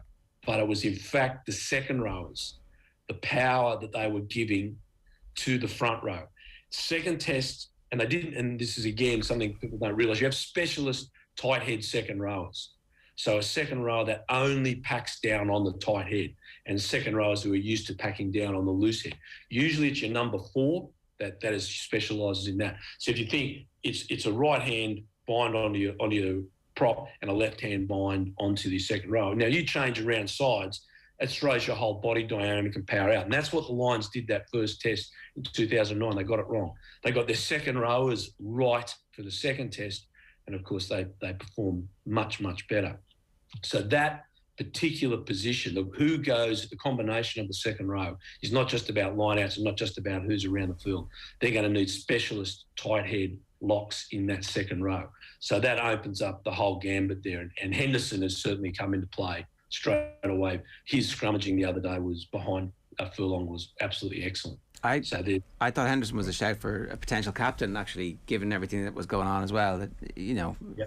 Yep. You had Henderson, you had Hogg from Scotland, captain of Scotland, the captain of Ulster, and the captain of England, all ignored.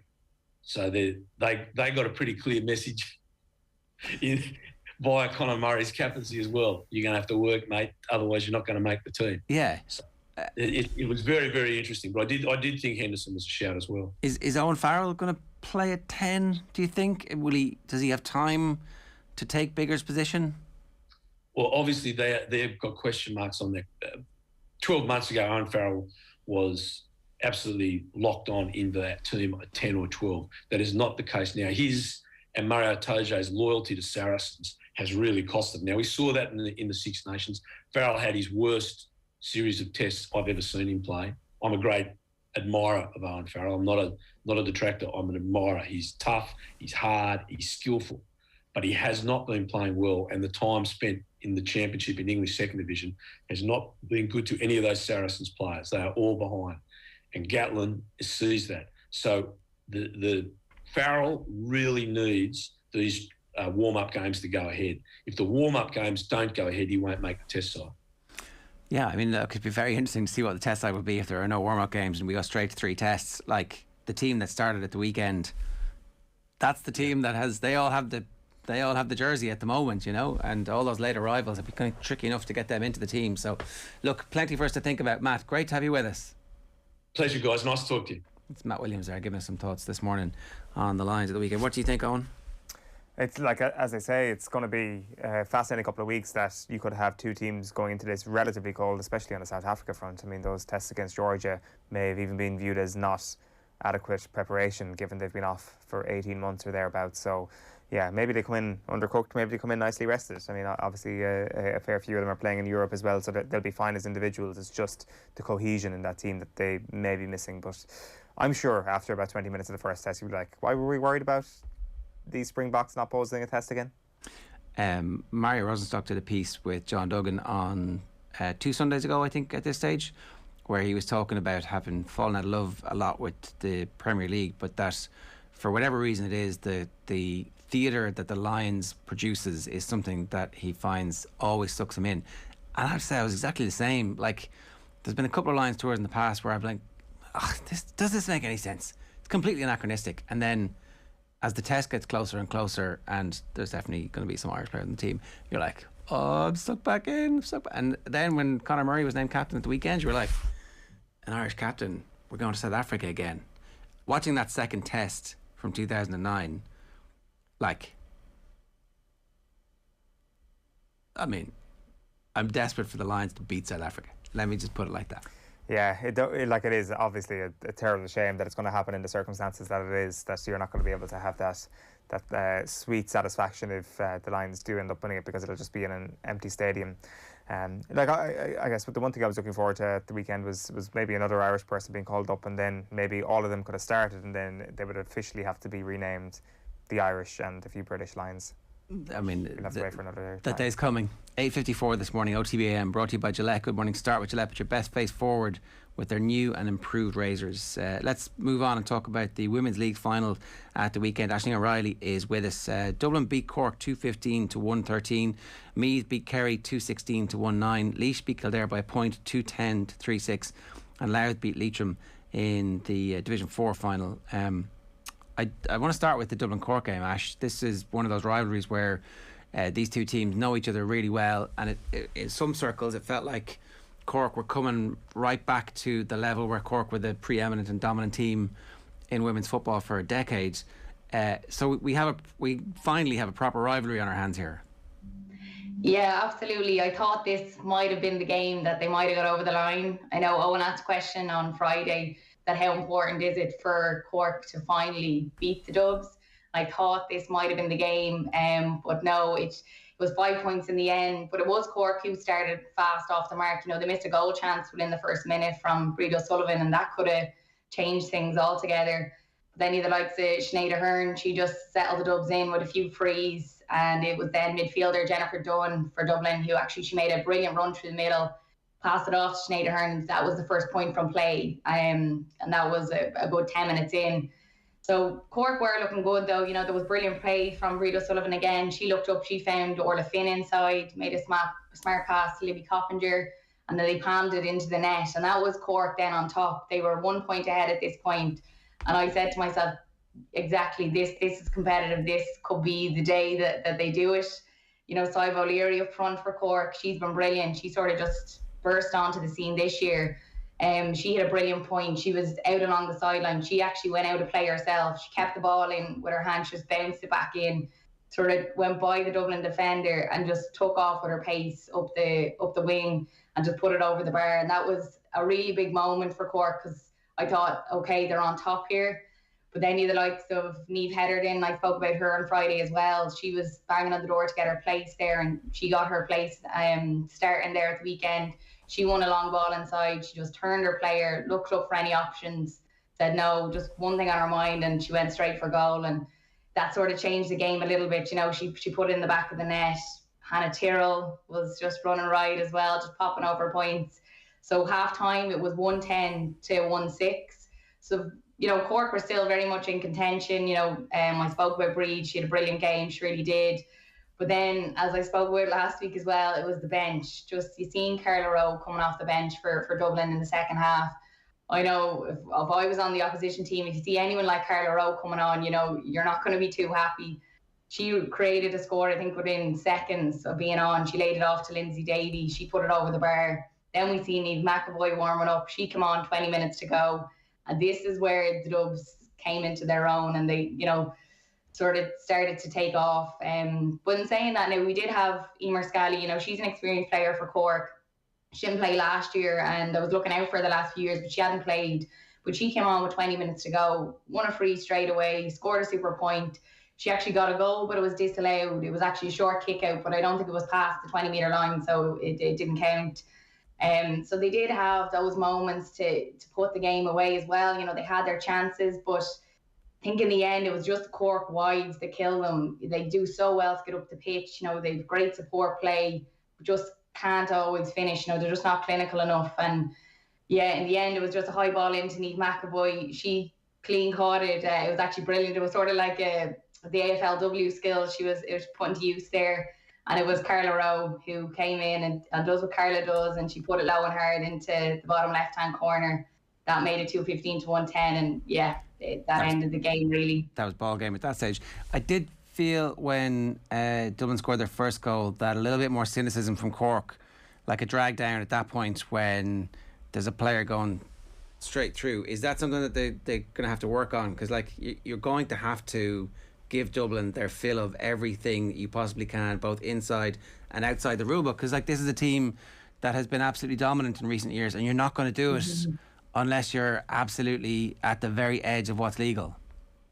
Exactly, and they did run through a few times, I suppose, on both ends as well. I suppose ladies football, there's a lot of goals, and I suppose there's something to be said there to block up the D, and I think Cork need to do that, because once they get in, they're going to score. They're well able to score goals. We see there from all the league campaign how many goals they score, 3, 4, 5 a game sometimes. So goals win games, we know that. So if they did come up, I think, with a system of blocking up that D, pushing them back out, making them score from places that is a lot tougher to score from. But as you said, running straight through the middle it's dangerous. It's a dangerous game. I don't know. I was watching, I tried to say to myself, what is the difference here? Cork had all the possession, as much as Dublin. They had the matchups, they have the chances, but just what goes wrong here? What is the difference? And I think it came down to, for me anyway, the wrong options were taken at times. When they looked like they were getting on top, maybe that's psychological. This is Dublin, came into it to play too, because when they were getting on top and they just needed to keep calm, keep the ball until that right option was on. You know, they didn't do that at times. They just, you know, went for a score that wasn't happening, kicked a few wides. And yeah, I think against the Dubs, you just can't do that. You know, there was easy frees as well that Sinead Ahern, Hannah Tyrrell are never missing. So yeah, just little things like that were probably the difference in the end for me. I think 1/3 of Dublin's starting team are under the age of 21. Aisling, is the sense that, like, you have that cohort of players and you have players like Sinead Ahern who's in her 19th season, is the sense that those players who are under 21 are coming in road tested and ready for this level, that they're making a big impact immediately? It's unbelievable. I was watching at the weekend and was watching with a few friends, and they're like, I don't know some of these girls. And I was like, I know, and we follow, you know, the championship, the league, but they're all brand new. So that is the difference. You have Jennifer Dunn, she was in there last year now, but she's playing in midfield for them now, and she's just one of their strongest players. But she is, again, there a year, 2 years, coming onto the scene. So this is probably the massive difference. And then you have the experience, as I said, of Sinead Ahern, Lindsay Davey, Niamh McAvoy, all these girls that settle these girls in and, you know, bring them under their wing. And, you know, that's why they're playing the football they're playing. So I think that is a massive difference. Obviously, the grassroots in Dublin ladies football is working. You know, you definitely see it from the girls coming on and playing. Niamh Heatherton there as well that I mentioned. She's another girl she's I'd say around 19 now, and yeah, she's got her game there the last weekend. She hadn't been starting. She was always knocking on the door to get a starting place. She got started, and what a game she had. So yeah, it just looks like they're going to get stronger and stronger as it goes on. Is the league as important in the women's game, or is it a bit more important in the women's game in terms of giving? So the division, so Louth into Division 3, Laois into Division 2, Meath into Division 1 after the weekend. Like, wasn't it last year that Dublin had no rivals in Leinster who were officially a senior team? So yeah, that's it. They had Westmeath, but it was a straight final in Leinster last year. So that's the way it's been now. Meath are up, but it'll be a straight final because Meath bet Westmeath, so they're gone down. So yeah, straight final again. But I think it is a bit more important because you have the structure of the junior, intermediate, senior, and the championship. Then in the league, you know, you have those chances to play maybe senior teams who have dropped a division. So, you know, it's important that way because you're playing these teams that really get you ready for championship. So it has the opposite effect in ways sometimes of the lads. Sometimes, you know, that you get to play those top teams. We've seen Meath. I know we're going to talk about Meath. You know, they were playing against senior teams like in the Division 2. So that's getting them ready for the championship. So I do think it has a bit more importance to it. You know, it's not a case that, it's just league, you know, we'll try things out. It's very, very important to try and win a league. And, you know, they do put out their best teams. Yes, they do try things out, I'm sure, different systems, but very much putting their best team out to play each time. You mentioned me there. You tipped them on Friday. Always a confident thing to do. We've had plenty of people tipping good fortunes for me on this show in the past, but this actually came through. What went so right for them at the weekend, Aisling?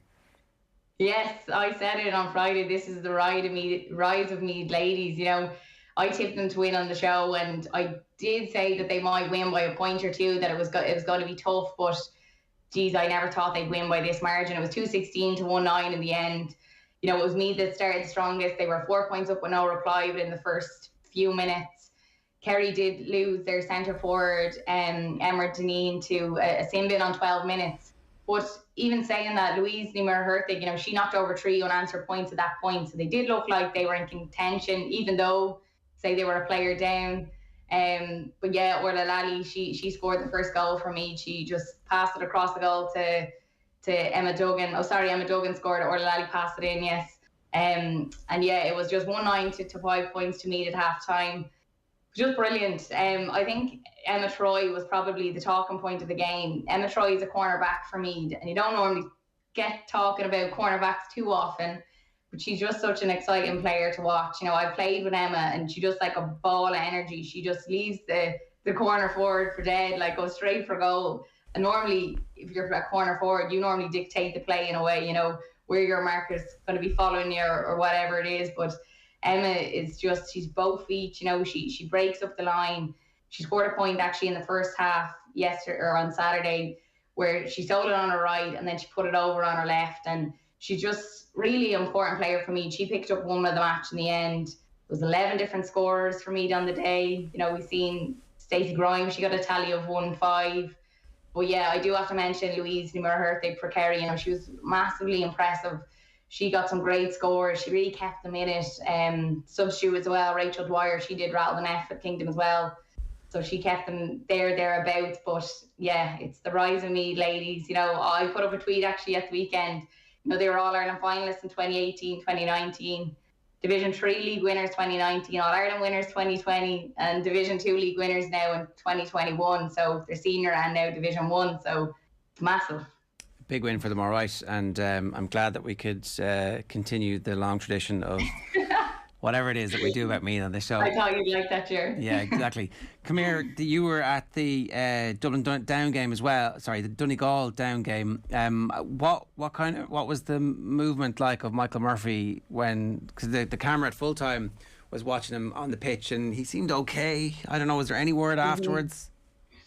Yeah, I spoke to him after the game actually. I just seen him on the side of the pitch, so I said I chanced my arm and I ran over, and he just said, you know, he came off with ice in his hand, like at half time he had ice on it. But I suppose that's a norm with any injury. But I suppose the difference was that he just put his hand up and he walked over to the sideline and he didn't, you know, go down. They weren't ready to let on a sub at that point, so he actually had to go back into play until they were ready to do it. So that sort of said to me, okay, it's not too bad. You know, otherwise he would have said, no, I'm not running on it at all anymore. Then I spoke to him after the game and he just said, no, it's just a bit tight and I just needed to come off, just probably more precautionary than anything. So he said that he's going to be all good, hopefully, for the Derry game now in 2 weeks' time. So yeah, he's looking to that, and he was happy with the lad's performance. He thought that Down were going to put up a bit more of a fight. He did mention that. But no, overall with his injury, he's saying that it is all good. It's just a tiny bit tight and it was precautionary to come off. All right, Aisling, great stuff. Thanks a million for joining us. Cheers. Thanks, lads. Aisling O'Reilly there giving us her thoughts on the Women's League Finals, and then, of course, from the Donegal Down game. Interesting that Michael Murphy thinks he's going to be fit and that it was largely precautionary. It's good to hear. 9:07 this morning. Here's what's going up on OTB Sports Radio between now and the show tonight. At 7 o'clock, the Euros 2020 show. It has football heavyweights Damien Delaney and me talking with Sheahan at 11 this morning. Paul McGrath talking about the Jack Charlton era as OTB Gold at 1. At 3 o'clock it's our State of the Union. It's Keith Wood's rugby series from last season. Culture Hall of Fame Dermot Kennedy talking about Gladiator. Jack McCaffrey with Joe Malloy is OTB Gold at 6 o'clock, and then tonight looking back at the weekend. Wimbledon starts today as well, so there'll be plenty for us to get our teeth stuck into. On the news round tonight, we'll obviously be talking about everything on the show tomorrow as well. It must mean Colin Buig is due a return to action fairly soon, and we haven't spoken to him since Nick Kyrgios gave him a shout out, so that was his life made. 9:08 this morning, you're watching OTB AM, the sports breakfast show from OTB. We're back after these talking more Gaelic with Anthony Moyles. OTB AM. This is OTB Sports Radio. During that game in Munich last week, I got a text off one of Pogba's family, and it just said, different animal. Doesn't feel the pressure of France, feels the absolute confidence of his manager. That's not to say he doesn't have a good relationship with Ole Gunnar Solskjaer at United. And they played the style of football which has made, Italians stand up and be entertained. And instead, Mancini has wanted everyone to have fun, train with music on. For the best Euro 2020 coverage, download the OTB Sports app and subscribe to the OTB Football Podcast. First up, a Go Loud original from News Talk. Get all the news you need to start your day with First Up, the podcast that brings you stories, analysis and interviews with the top newsmakers. First Up, available each weekday morning from 7 a.m. on Go Loud. Subscribe to this podcast for free on the Go Loud app. Why not check out the Boyle Sports Betting app for the latest betting and stats on every player and team with the Boyle Sports Euro Stats Centre. Rated 4.5 stars on the App Store, you'll find all our latest odds and offers for the Euros. So remind us where to go, Stevie G. Boyle Sports. This is betting. 18 plus, bet responsibly, gamblingcare.ie. OTB AM. With Gillette, put your best face forward with our new and improved razors. Right, 10 minutes past 9 this morning here. Anthony Moyles is with us. Anthony, good morning to you. Morning, Ger. How you doing? Yeah, good. It's long been held that Kerry without David Clifford wouldn't be a hope, with nothing, no chance, couldn't even talk about them. But actually, it's Sean O'Shea that is the most important link player in that team, and who may end up being their most important player by the end of the year. I'm not saying he's going to be their best player, but he might be the most important player. Yeah, well, I think we called it a couple of years ago. Eoin was always a bit of a non-believer. I always have to give him stick over that. But no, they were. Look, I think Clifford had just had a bit of an off day just from the boot. He was trying very, very hard, to get scores. And you could see that, he was taking shots on where he probably would have taken an extra half a second or so. But, you could see probably the anger in the way he struck the goal. He was obviously, kind of pissed off, obviously, with how things have gone during the game from a shooting perspective. I think he still, obviously contributed. But it's an off day for him, Ger, but I think he'll explode into the championship and he'll be there when they need him. There'll be no problem. They didn't really need him now, to be honest with you, at the weekend. Clare put it up to them in large patches, they did as well as they could have, although I think they themselves confused themselves a little bit when they changed a bit of strategy by deploying the big man in full forward at times. I think it actually took from their game. I've seen them twice this year in the league, and they moved the ball an awful lot better in those games. And I think that tactic maybe confused them a little bit.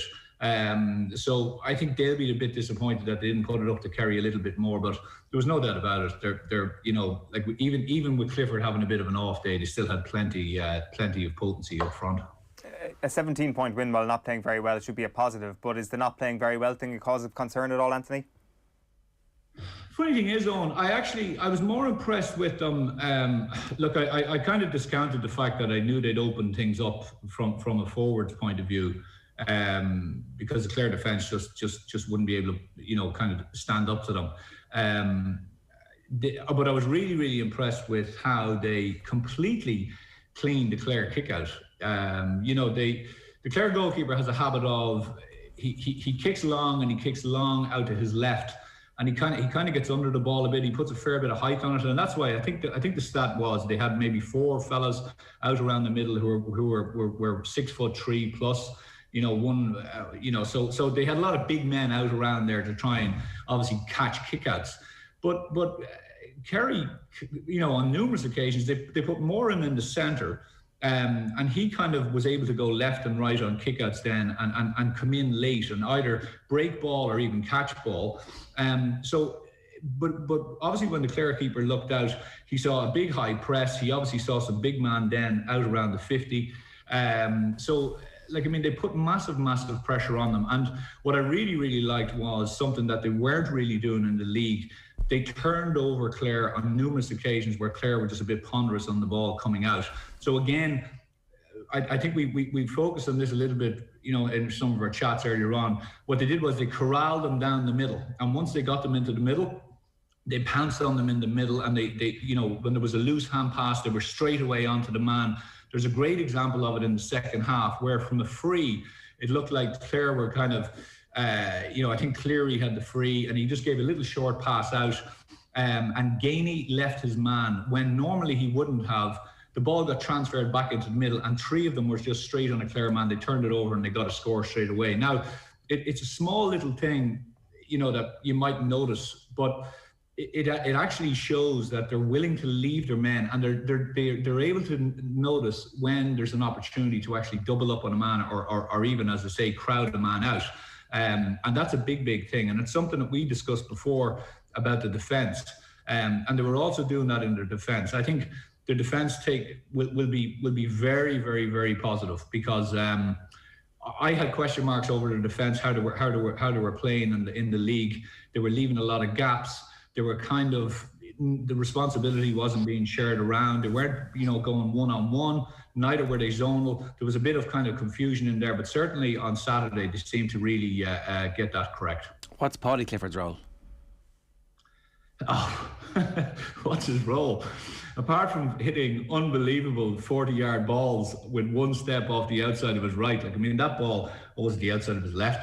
I'm trying to think about it now, the outside of his right, but it was like the pass in for O'Shea's goal at the start was just absolutely unbelievable. Like, you know, if anyone wants to look at vision, balance, the ability to get your distance correct, like, it was just phenomenal. It wasn't like he was sizing enough for long. He just got it, looked up, one step, bang, over 3 Clare players, possibly 4 Clare players, right onto his chest. He didn't have to wait for it. He didn't have to reach for it. He just literally just took it on his chest, and all he had to do was finish it. He's you know, it's funny. He's the guy, you know, you could always imagine the talk down there. And Eoin, you might be able to confirm this, but it's kind of like when you have a load of brothers, there's always a better brother behind you. And I get the sense that, you know, Paddy just goes about his business kind of in the shadow of obviously Davy, because he's phenomenal. Like, I mean, I have to say, he gels it all together. He drops deep. He does a bit of work with O'Brien when needed. Because O'Brien is I thought he's really impressed me with his work rate. He again is a guy that adds something to them that they haven't got, as regards a guy who can work up and down. But you know, I have to say he was really, really good, Clifford. Excellent. And as I say, he's the gel in that team now. He's doing a bit of everything. We might give you a second to turn off your notifications, Aaron. We're about to drop the hottest new lo-fi record here on OTB AM this morning. You can tell us about the Paddy Clifford reputation. Well, that's actually, it's really interesting, because I was thinking about this yesterday.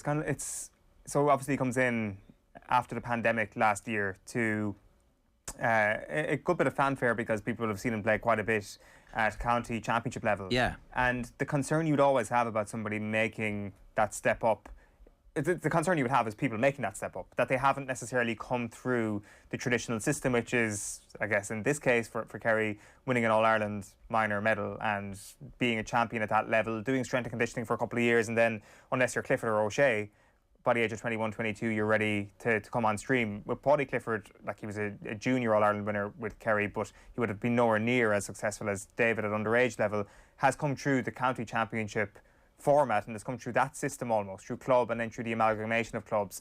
And it seems that has been enough for him to immediately make that step up, which is hugely encouraging for anybody who may have any doubts about that championship structure down there. I don't think anybody really does, because I think it is fantastic. But I think maybe it's an indicator of what can you do to get to suck dry all the resources you have in all your clubs in a county. And I think that he's just one example of that. And I think what happens is, because of his new role and his vision, it just allows Sean O'Shea to go so much closer to goal. And when Sean O'Shea is closer to goal, Clifford maybe can get that extra yard of space. And it's all lining up very, very nicely. The one player as well, Anthony, that really impressed me on that front over the course of Saturday evening was Killian Spillane coming in. And like, I'm not saying that the result was ever in doubt or anything like that, but it did seem that spark was missing from that Kerry attack. And it seems that his game intelligence is above and beyond maybe any other player in that attack, because he knew to just hug the touchline for a bit, get the ball out wide, spread that Clare defence out a little bit wider, and then allowed the likes of Gavin White to come through and penetrate. And it was telling that it was only after those subs were made that Gavin White got his 2 scores of the game. I think that next layer of attacking innovation maybe was missing at times, but they found it in the last quarter of the game on Saturday night.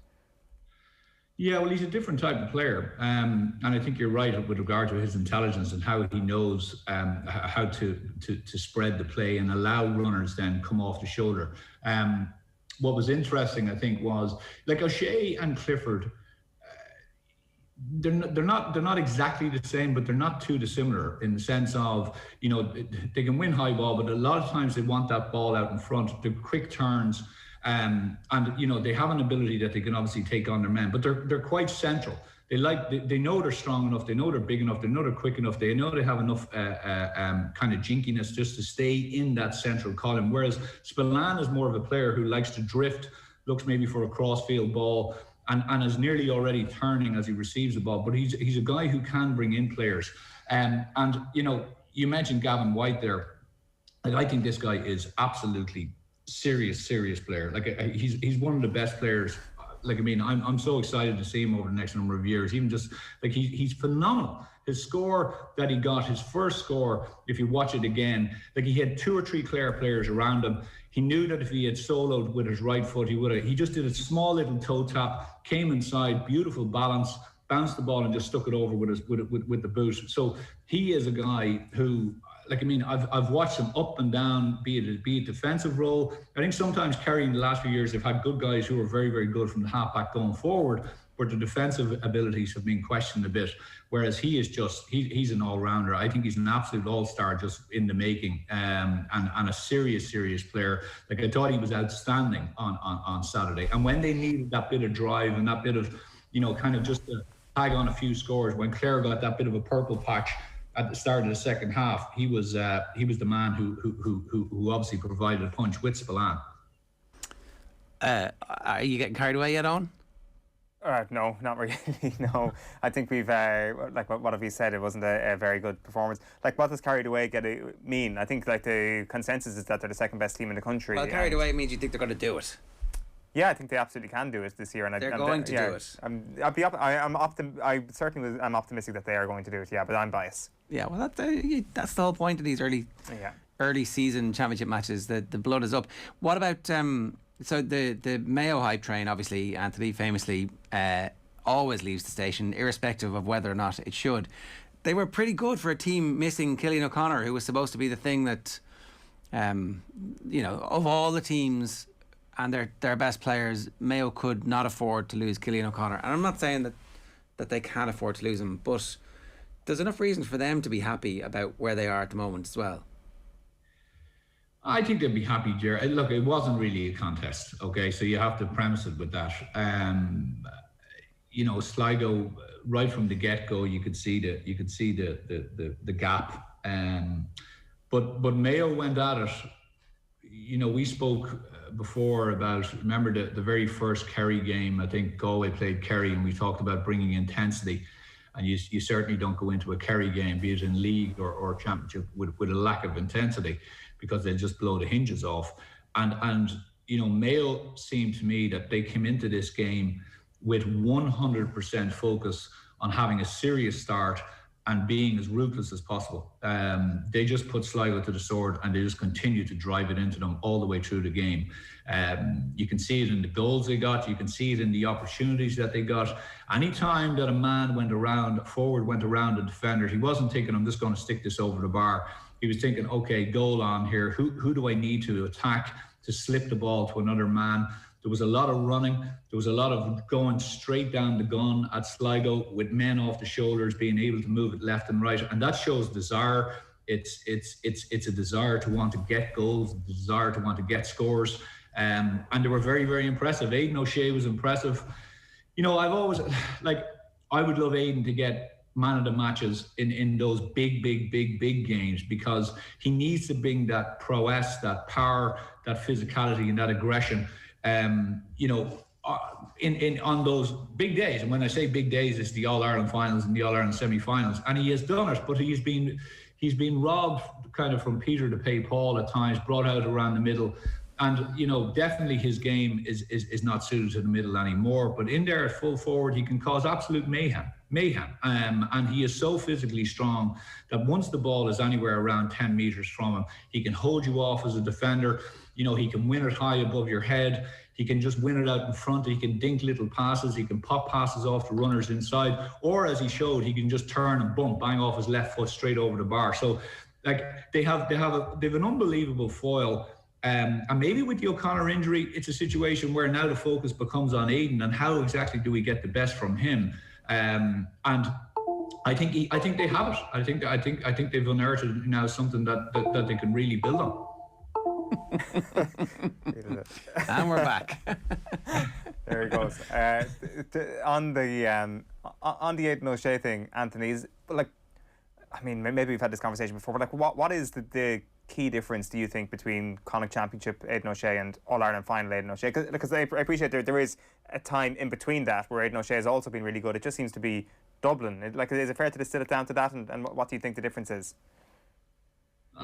You know, I don't want to be hard on the guy because he's been a great servant for Mayo football, and he's a serious footballer. But I just think again they try and plug too many gaps with him. I think he's a situation where I think this is a position now for him. I would be literally saying, this is where you're going to start. We're not going to mess around. We let other teams worry about you. We're just going to play at 14, and we're going to use you there. We may drift you out every now and again, but primarily you're going to be one of our main focuses. And what it will do is we'll catch the eye of a defence. It'll catch the eye of a team manager. They'll have to try to organise things around him. Kind of a la Donaghy back in the day, like where you either deployed a man in front and a man behind. He took focus off your team. You were trying to say, well, maybe we'll set up. How do we set up? When he's at 11, you can kind of say to a 6, listen, go take him on a run every chance you get. Every opportunity you get, you take him back down the field, tire him out, bring him down the field. And Aidan then, of course, wants to get involved. So he was finding himself at 55 or 60 minutes of a game, probably being a bit gassed. But at full forward, I kind of, and I think obviously James has looked at this. It's a spot where you can bring all of his best attributes into play. He stays there for me. You have the likes of Conroy beside him, who has electric pace. Let him move around the field. And they've enough mobility in that forward line around him just to kind of leave him as a focal point. And I don't think we can say, is it the Dublin thing? Look, he's shouldered a lot of blame over the last number of years with regard to his performances in those. But I think it's a time for him. I think Mayo have other situations going on. They have other problems, which I don't think really were unearthed the other day against Sligo or even shown. But for the time being, I think they have found a big plus with him going in there. OTB AM is brought to you by Gillette. Good morning. Start with Gillette. Put your best face forward with their new and improved razors. I did want to ask you a little bit about Cian O'Sullivan, talking of sixes who might have taken him for a run back in the day. We should just talk about Cian O'Sullivan's career because, even just listening to Paddy Andrews talking about the evolution of O'Sullivan as a footballer, ultimately he was a key figure in the team that started and really won the 5 in a row. There was a period there where teams just had no clue what to do when Cian O'Sullivan went to that 6/sweeper role. Yeah, he's an intelligent guy, and he brought all of that intelligence to bear, I think, on the football field. He's people, I think, probably, I wouldn't say they thought less of him in the sense of, he got obviously all the accolades, he deserved. But I think sometimes he was a little bit underappreciated by certain quarters, be it in the media or maybe even just fans of the game. Because I think it was only after a time, as you rightly point out, Jared, that people actually realised, well, there's a reason why Dublin aren't being opened up, and the reason actually is him. His ability to read across the line, his ability to know when to drop, his ability to come in and double up when the ball would go into a full forward line, his ability just to be there. Like if you look at the Kerry game, it's interesting. The Clare fellas were looking up to try and hit passes into Tuberty, and they obviously, you can't really see it on TV, and of course there's hardly any supporters there, but if you were allowed go to the game, you would see that Kerry obviously had Tuberty picked out, they had the inside forwards picked out, and they're just cutting off those passes. And for a player, and I played 6 for a long time and 3, when you look up and you see a guy who wants to give a ball and you have already read it and he has to adjust and go back out and maybe throw a hand pass, that's a win for you as a defender.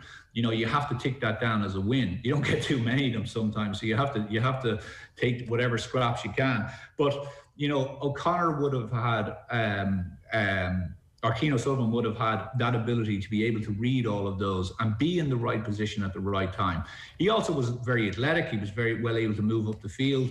But he was. We talk about Paudie Clifford being the glue for Kerry. He was the glue that held that defence.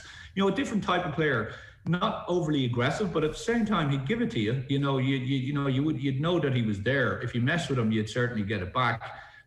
But he was well able to motor around. He was that Rolls Royce of a type of a player, but to use an old an old cliche, but he was. And you know, it's funny. I'm in a place that I do, but I know I was chatting to him not long ago, only 3 or 4 weeks ago, and he was doing absolutely everything to get back. He had a very frustrating year last year. He was telling me, because he just kept getting niggles. And like, look, I've been there. When you start to get a bit older and you're not in the automatic 15 on a panel, no matter how many All-Irelands you have in your arse pocket, it's unfortunate. You know, there are other guys who get the focus, and you know, it takes very, very strong. It takes a person who has to be very mentally strong to stay within that group, because obviously you've gone from the core of it, now you're on the periphery, and you're out there with kind of 19, 20-year-olds, and you're in your 30s, you've got 8 All-Irelands, but you're essentially being treated in the same vein as those guys. In other words, you have to prove yourself, and the ultimate thing you have to prove is your fitness. And of course, it's no fault of your own. Your body is breaking down, hips are going, groins are going, hamstrings are going, and it's extremely frustrating. And it's one of the darkest places to be, and one of the hardest places to be as a player, as an older, experienced player. And you know what? I'm sure Desi Farrell gave him all the time he could. You know, if I know Desi, I'm sure they wanted him to get back, and I know they had him doing some extra stuff, and you know, he was doing his own extra stuff, keen to try and get back. But you know, it's a brave decision to make, because he probably could have stayed around and seen if he got number 9. But I know he's moved into a new job and different stuff like that. So it is a brave decision to make. But you know what? Probably it's the right decision for him, and the right decision for his body, and obviously for his head. Yeah, no, and look, I was making the point, and we're completely out of time here, but you start taking all of that brain power out of training, and you pile it up on all the other brain power that's gone. I think it just brings them back to the pack, even if it's imperceptible to the Dublin camp. The other camps are going to be like, oh, it's not the same team anymore. Yeah, and throw John Small in there. You know, Ger, I know we spoke about this before. John was the man who would fill that void. He can bring a bit of everything. Then, you know, he knows how to play that position. He's a different type of player. The Keane, you know, he doesn't sit off, but Desi doesn't really play that role for 6. You know, he wants him right up on 11. He wants him being an enforcer, and John has obviously gone with that hamstring injury, which looked pretty bad. So you are all of a sudden, as you say, you're peeling back, and the layers, the depth maybe just isn't there. But look, it's time for other lads to step up, and maybe, you know, Dublin are going to unearth another 2 or 3 defenders this year, and we'll be talking about them for the next 4 or 5 years, or 10, as it turned out the last time. Great stuff, Anthony. Thanks a million. Cheers.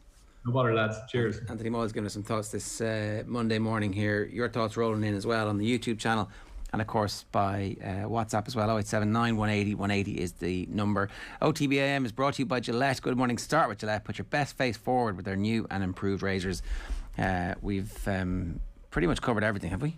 Yeah, the one thing that actually just kind of comes to mind there, actually, when you talk about Cian O'Sullivan, is we can't rule out the fact that this generation of Dublin players are going to start coaching with Dublin as well. The brain power is not going to be lost. We obviously see it with Darren Daly, who's in with the backup team at the moment, isn't he? So they've already begun that process of the next generation of coaches. Forget about the players at this point, those great players. Even if they are the last generation of great players who will consecutively win All-Irelands for Dublin, they will then go into the brain power of coaching. But I'm sure that they're going nowhere. The conveyor belt, player-wise, is still going strong. Join us tomorrow from 7:30. We're talking Euros with Daniel Harris. We'll catch up with Kenny star Katie Power. Right now, we're going to bring you Tommy Martin and Gavin Cummiskey with Joe on the Sunday pay-per-view. Enjoy. Tommy Martin, you're there. Hello. Hi, Joe. And Gavin Cummiskey of the Irish Times. Hello, Gavin. How are you, Joe? So often these Lions games, it takes a while to get going. Plenty to talk about on the back of yesterday's game, Gav. They've lost their captain. That is no small thing to lose, I would put it to you. Yeah, it's enormous, and the fact that they've gone with Murray meant they don't have a ready-made replacement for Alan Wynne-Jones as a leader. Simply, I'm not saying anything wrong with Conor Murray as a leader, but he's just never done it. So, that's just a fact. The easy thing to do is to lean on, Gatland turns to Welsh people, as he always does. It's unfair, and all that, but it actually isn't, because I think James Ryan's injured. I'd actually argue that James Ryan's been injured for about 18 months on and off, and that's why he hasn't been the player that we were getting used to. And Sam Underhill has a concussion. I don't understand how Josh Navidi could be considered a better rugby player than a fit Sam Underhill, the guy we saw at the World Cup. I think he's one of the best open sides in the world. So I think Underhill's concussion ruled him out. So what happened then is, if you're a coach who knows Welsh players and your preferred Irish and English athletes aren't available, you go with what you know. So in that sense, it's fun. Funnily enough, I think the Sunday papers haven't had time to get the grips. This happened too quickly last night for them to get the grips and really analyse what Gatland's his left wing brain, and they weren't able to kind of get around to it. But I'm sure if you look back in the 2009 tour when O'Connell was captain, I'm sure the English papers and the English will turn slowly but surely on the Limerick captain as soon as things go wrong. I'm sure he'll need to be prepared for a lot of focus on him as soon as anything goes wrong, if the tour even happens. Well, we'll come to that. There's breaking news on that front. Stephen Jones, I think Tommy on page 2 of the Sunday Times caught the sombre nature of the affair at Murrayfield yesterday. I mean, plenty of drama here. He says nothing that happened otherwise in an admittedly enjoyable occasion could shake it out of its nightmare. There's always the horrible chance when you stage these pre-tour games that you may lose a player for the tour itself, but the sight of Eoin Jones, the captain, bastion and driving force being led from the field in the 7th minute, enveloped the whole day in gloom. The giant Jones has become a leader of almost mystical proportions as well as a great lock. So I think he went for it there, Stephen Jones.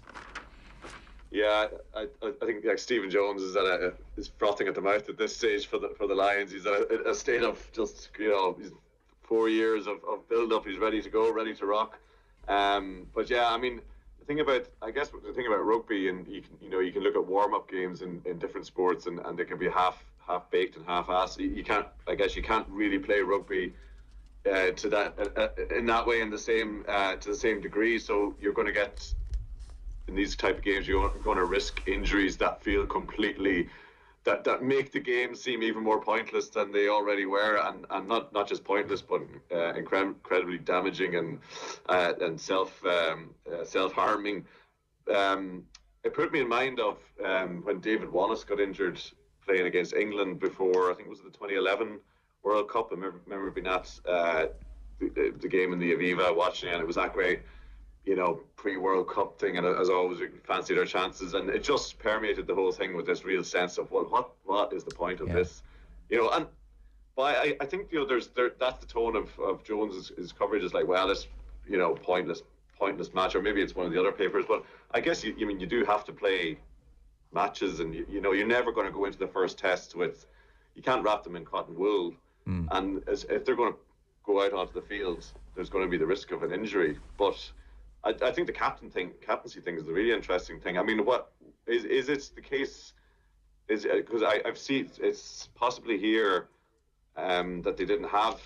Sunday Times they didn't have the Conor Murray news in some of the pieces, and the Maro Toje was mentioned, and I've seen him mentioned elsewhere in some other preview, saying that wouldn't have been a great story to have a person of Nigerian origin or heritage captaining a Lions team in South Africa. So I don't know, maybe Gavin can explain, is that a case that is he not considered, was he considered a contender in this?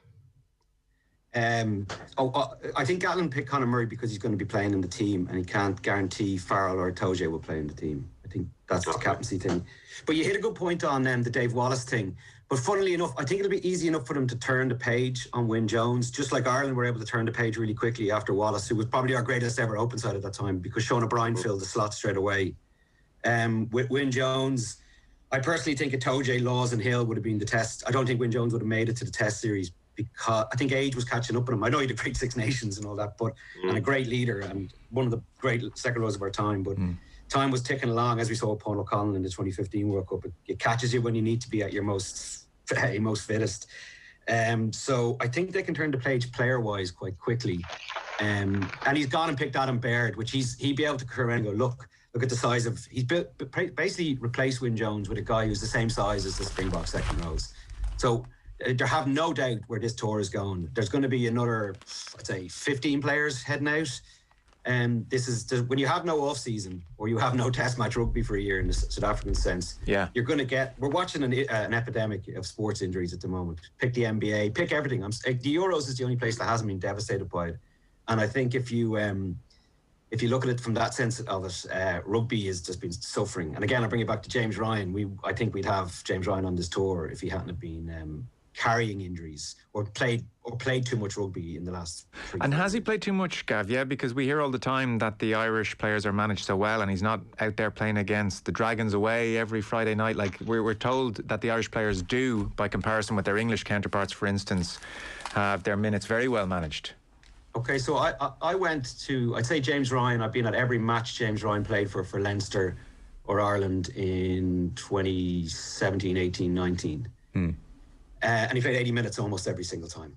I'd actually ventured that he never came off for that period of time. There was never a chance of, let's take him down a notch, because Ireland were in a lot of those games, and either side of the ball, tackling or carrying, James Ryan became the most important rugby player in Ireland.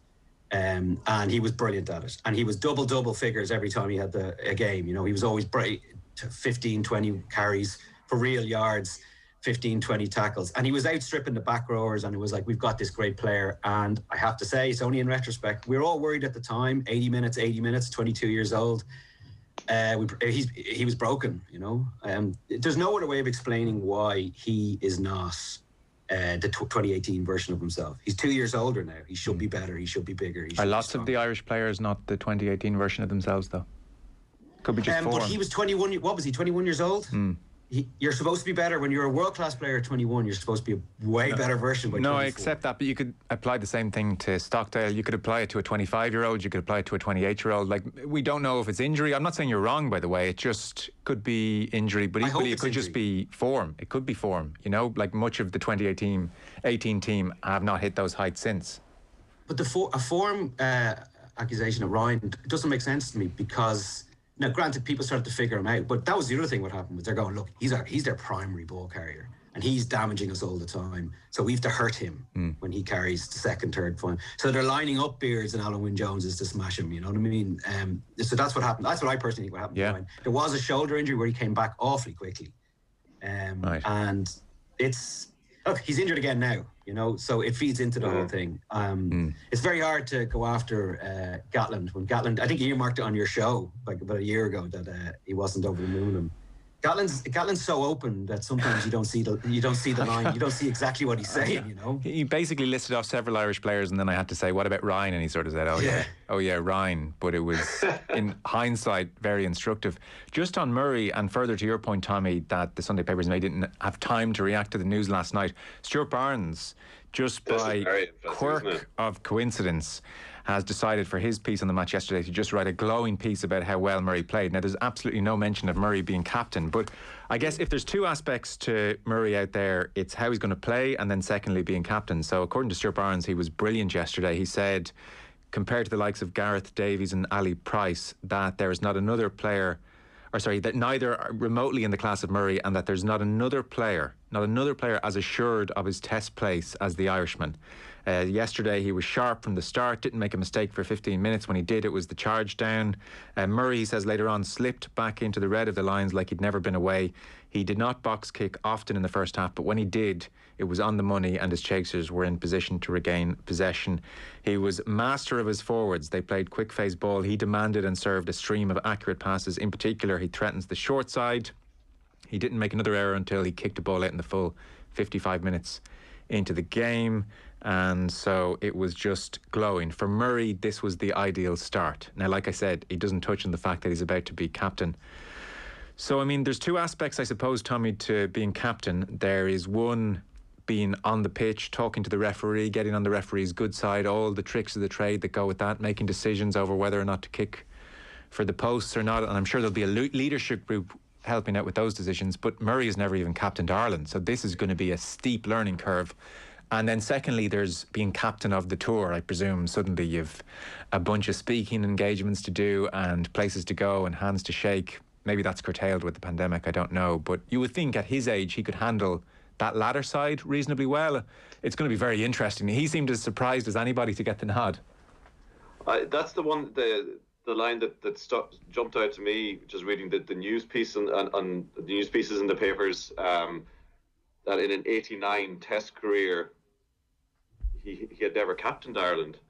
And you'd think at some stage it would have been, well, Conor captained the team today in a game against Georgia or USA or some fixture that it would have transpired that he would have, that he was never given the captaincy. And as Gavin says about we remember about the O'Connell thing and the pressure that he was put under. The Lions captain, people like Stephen Jones, who take all this sort of thing very seriously and scrutinise it and weigh it with the giants of the past, and compare them. And in this, as you say, it's going to be a difficult one, and people are going to be if the famous bonding and the famous spirit of fraternity and brotherhood doesn't transpire, people will he'll just get questioned because people will write their hot takes on if they lose the first test, fingers will point at the captaincy of Conor Murray even if he does nothing wrong. So I mean it's huge. Listen, the Lions, as we all know, it's the most rugby can definitely is guilty of reaching for the faux epic and the overwrought build up to anything. But Lions is the one thing that people buy into, the players buy into it, the rugby media, the rugby fans buy into it so much. So what like to me it's a huge it's a huge story that Conor Murray is even the tweet I saw, a picture Conor Murray, captain of the Lions, it just seemed odd, like, and I don't mean to second guess what job he's going to do, or maybe maybe he'll turn out to be the job he was born to do, but it did stand out that he wasn't this sort of Willie John McBride type figure that I was looking at. We've never had him as captain material or particularly vociferous in our minds. I think, Gav, you'd have a sense of Murray. How will he do you think? How do captains who've never captained before tend to find their feet early on? What's your sense of all this? Conor Murray, as you've just come across me, he's as cool as they come. And he's gotten so much stick from the Irish media over the years for not being the guy who performed in Chicago at Soldier Field, that I don't think he cares about. I don't think he ever really did. I don't think it got to him. So media is not going to be an issue with him. He does it real coolly. He's he's very quotable. So he'll put out like a straight bat message, but like sometimes with a bit of interest and stuff. You can ask him anything. But I'd also venture that Conor Murray's spoken to referees more times than any Ireland captain he's ever played with in games, right? Because he's constantly, and he's a very good communicator. Doesn't get in a ref's face. Doesn't get exacerbated. It'll be straight, monotone, and also he's in charge of the tactics on every team he plays on, especially Joe Schmidt's Ireland teams. Murray was the complete general of that because it was going up in the sky. I imagine there'll be a lot of that. He'll have control of that now, but he already did. Yes. So he's driving the game. Because who's the out half? Can anyone pick the out half yet? But it does look like Bigger, doesn't it? Yeah, if they pick Bigger, they won't win the Test series. But it does look Bigger. So sorry, who do they need to pick at 10 to win the Test series? Well, I think they need to pick Eoin Farrell because he'll kick his goals and defensively, and I don't think it needs to. Bigger's a better footballer, but they're going to have to go. I'd love to see a Farrell, Bundy, Aki, Robbie Henshaw midfield. I think that's as good as it'll get. But again, these things. Bigger is playing well. He's been playing well for a year and all that, but it's not guaranteed and like a Welshman will be captain of this team now if any of them were guaranteed their places. So if Bigger was nailed on, he'd probably be the captain. Gatland just kept it simple. He goes, who's definitely going to be on my team, without giving it an obvious away. And then when do you think does that suggest, Gavin, that he doesn't view the captain with the same sort of mythical qualities that some people might, that he has a very pragmatic and nuts and bolts view of the whole thing, or? Yeah, Gatland gets, and I've definitely done it myself in the past because went with the Jonathan Davis call. Gatland definitely gets loads of stick for going with the Welsh, but every time he's made a hugely controversial decision on the Lions, it's paid off. Yeah. They've won. And so that proves that he doesn't think with Welsh eyes. And don't forget, he's a Kiwi. Like, he thinks with winning eyes. He always does. He always thinks with what's the most practical thing for us here now? How do we get on this plane without everyone being staring at their shoelaces? How do we get them back in good form? And it was just like, okay, everyone likes Conor Murray, very personal guy, one of the leadership group. I'll do that. Again, he's just using logic so he can move on really quickly. And effectively, Gatland, he's ruthless. He's like, how do I move on? How do I get everyone to stop talking about Alan Wynne-Jones as quick as I can? And Murray's a perfect thing for the British media to get their teeth into, because they'll be upset, some of them, and they're waiting for him to slip. But when, eventually at some stage in the tour, the captain will be put under loads of heat, and it'll be Murray at the top of a table with people slinging rocks at him, and you know better man than to handle all that stuff. One last point to put to you. This is not strictly in the papers, it's more breaking news. So for instance, Murray Kinsella of the 42 writing here that 3 South African players have tested positive for COVID-19 following PCR testing on arrival at their newest team base yesterday. So training has been cancelled indefinitely. This is breaking news this morning. They are due to play Georgia on Friday in one of their 2 warm-up games. You suspect that game is now in massive jeopardy if training is cancelled indefinitely. This comes after a 3-week conditioning camp in Bloemfontein where Rassie Erasmus has stressed that all the protocol were followed and this was an uber-safe, biosecure environment. Now, whether some later arrivals from the Premiership and elsewhere maybe are the positive tests, we don't know. But certainly all the players have been vaccinated as well, so it's concerning. Murray Kinsella writes, particularly concerning that 3 positive COVID-19 cases have been confirmed, given it's understood the Springboks have all been fully vaccinated ahead of the Lions series. So, like I said, that Georgia game, potentially, you would think, cancelled this Friday. And there's a scramble on. So 3 of the Lions games are due to be played in Cape Town, down south. And now there's talk that maybe all the games will be moved to Cape Town in a bid to rescue the tour.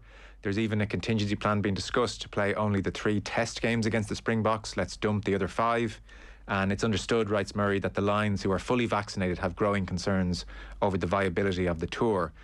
The wider context is that, unfortunately and very sadly, South Africa is on the cusp of a 3rd wave. And the epicentre of that at the moment is the Gauteng province. Gauteng is home to Johannesburg and Pretoria. That's where the Lions will be for the first 3 matches. It's where 5 of the 8 in total will happen. To give you context, 12,000 cases across the Gauteng province on Friday. So Gauteng province has about 15% of the South African population at the moment.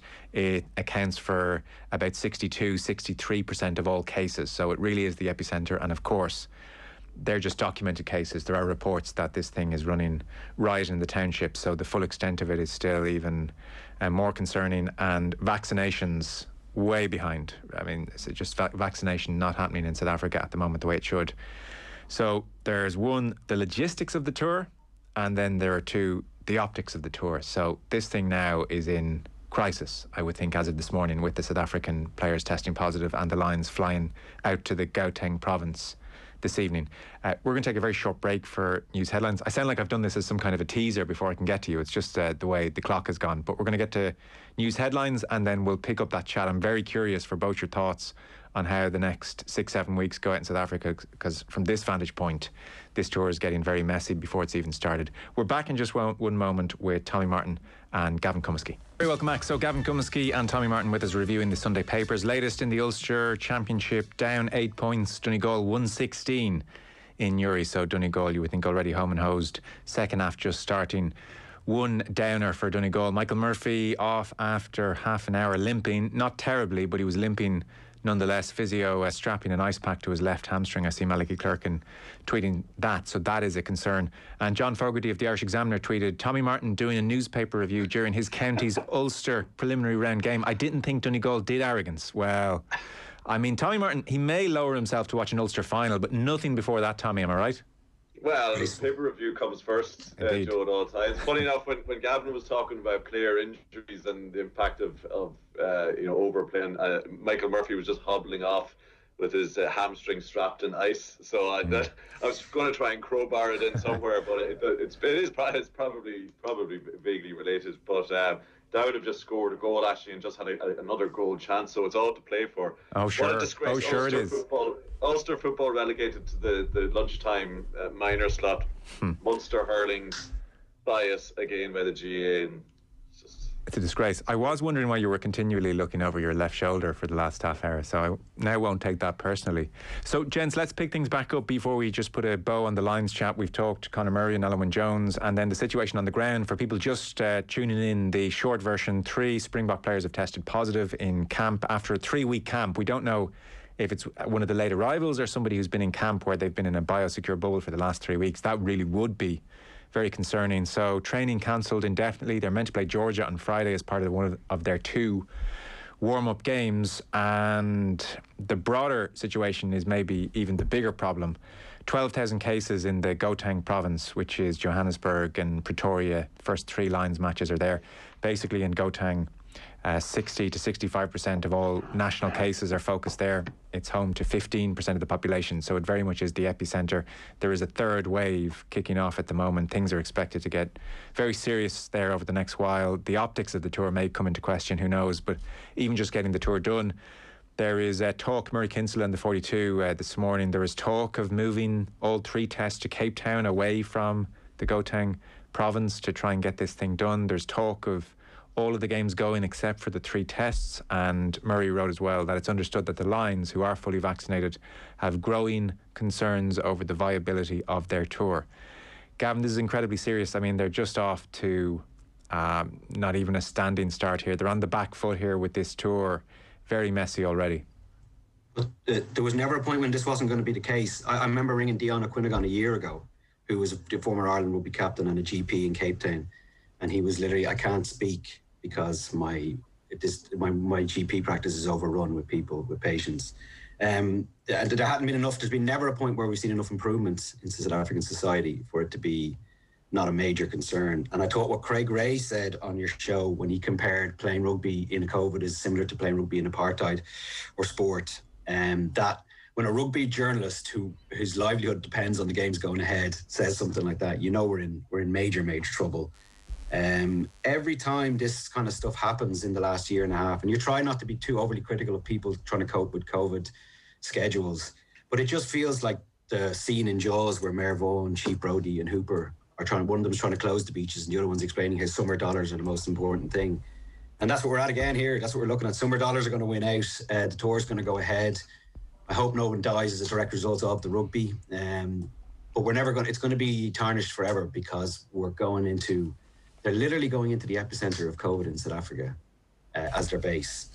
So, like, what more needs to be said? We know they're not going to stop it because there's too much, there's millions and millions on the line. And cash is king. The broadcasters, we've seen it all the way through sport all year. There's no off seasons for everybody because the next season has to be played because broadcast deals have been signed and there's millions on the line. It's people's livelihoods. So people are choosing putting themselves and their families' risk at health so they can bring in the salary. And that's the horrible catch-22 situation we're in, and we'll roll into the lines with it now. There has been a stark backdrop to all sport over the last year. One instance where it has been postponed was the Indian Premier League. When things got so serious there, became so serious over there, that was postponed. And that must be the fear now for this Lions tour, Tommy. Yeah, it shouldn't be happening. Like, we know it shouldn't be happening. Like, we've had this conversation, as Gavin said, so many times. Brings me back to the October, November last year when we were having the same conversation about the GAA Championship. Bit different then because the concern was obviously that GAA players couldn't be put in bubbles and would be going into the community, but we're still having the same sort of moral question that, like, was it better that did we have to march on with this for the greater good and for, because it was something that simply had to happen, or would the greater damage outweigh any of the good that it would bring? Just in terms of the paper coverage, the Sunday Indo has a piece by a South African journalist, Clinton van der Berg, and it's just like, clearly it is true. It is about contracts. It is about money. It is about, as we know, fulfilling broadcast deals, and it has to happen. And we know the Lions funds so much of rugby in the Southern Hemisphere. I remember reading about New Zealand rugby ran at a loss, and made its money when the Lions came to town. But there is the other angle. I don't know this guy's background or his what his standing in as a South African rugby journalist is, but he opens the piece by saying the headline's "Fed Up South Africans Eager for an End to Domestic Strife." So South Africans of all hues have a word they use to express themselves when they're fed up. We are gatful. And he says, we're gatful of COVID, gatful of not playing. So I guess the point is they're just desperate to see the Springboks in action. Okay, the rugby fans, I guess, in South Africa are. Says, despite the bleak national mood, there's great expectation ahead of the tour. suggestion that it be pushed out 12 months was given short shrift by the punters, even with the certainty that it will be a television-only affair. They've grown fatigued of the endless diet of domestic fare and are desperate to watch the Springboks again. So, look, that's an aspect of this, that they are having the same conversation over there, that presumably there people in South Africa are making those same points. Oh, it'll lift the national mood. It'll be great, in the midst of all this, to have it to enjoy. To me, I mean, the Lions, I was in Australia back in 2001 and went to the Lions game, and I remember the big thousands of fans together, and to me, that's kind of what the Lions thing is all about, and that this just feels extra hollow as a playing out of the Lions, because you don't have those travelling army of fans and that great sense of everything that goes around the Lions, and it just really does make it feel like we are playing this out, because it has to take its place in the calendar, because it has to go on, because there's so much sponsorship and television and broadcast tied up in it. So look, yeah, we've had this conversation before so many times over the last year and a half, and onwards we trudge, onwards we march. Yeah. Just figured to say, Joe, white South Africa definitely wants it to happen, because they're not being as badly affected by COVID, as it's ripping through the townships and stuff like that. Sure. So, that was my thought reading that piece as well, Gavin, that I'm kind of going, is this guy writing from the point of view of white? Yeah, which is kind of, it's a bit troubling as well, isn't it? OTB AM. With Gillette, put your best face forward with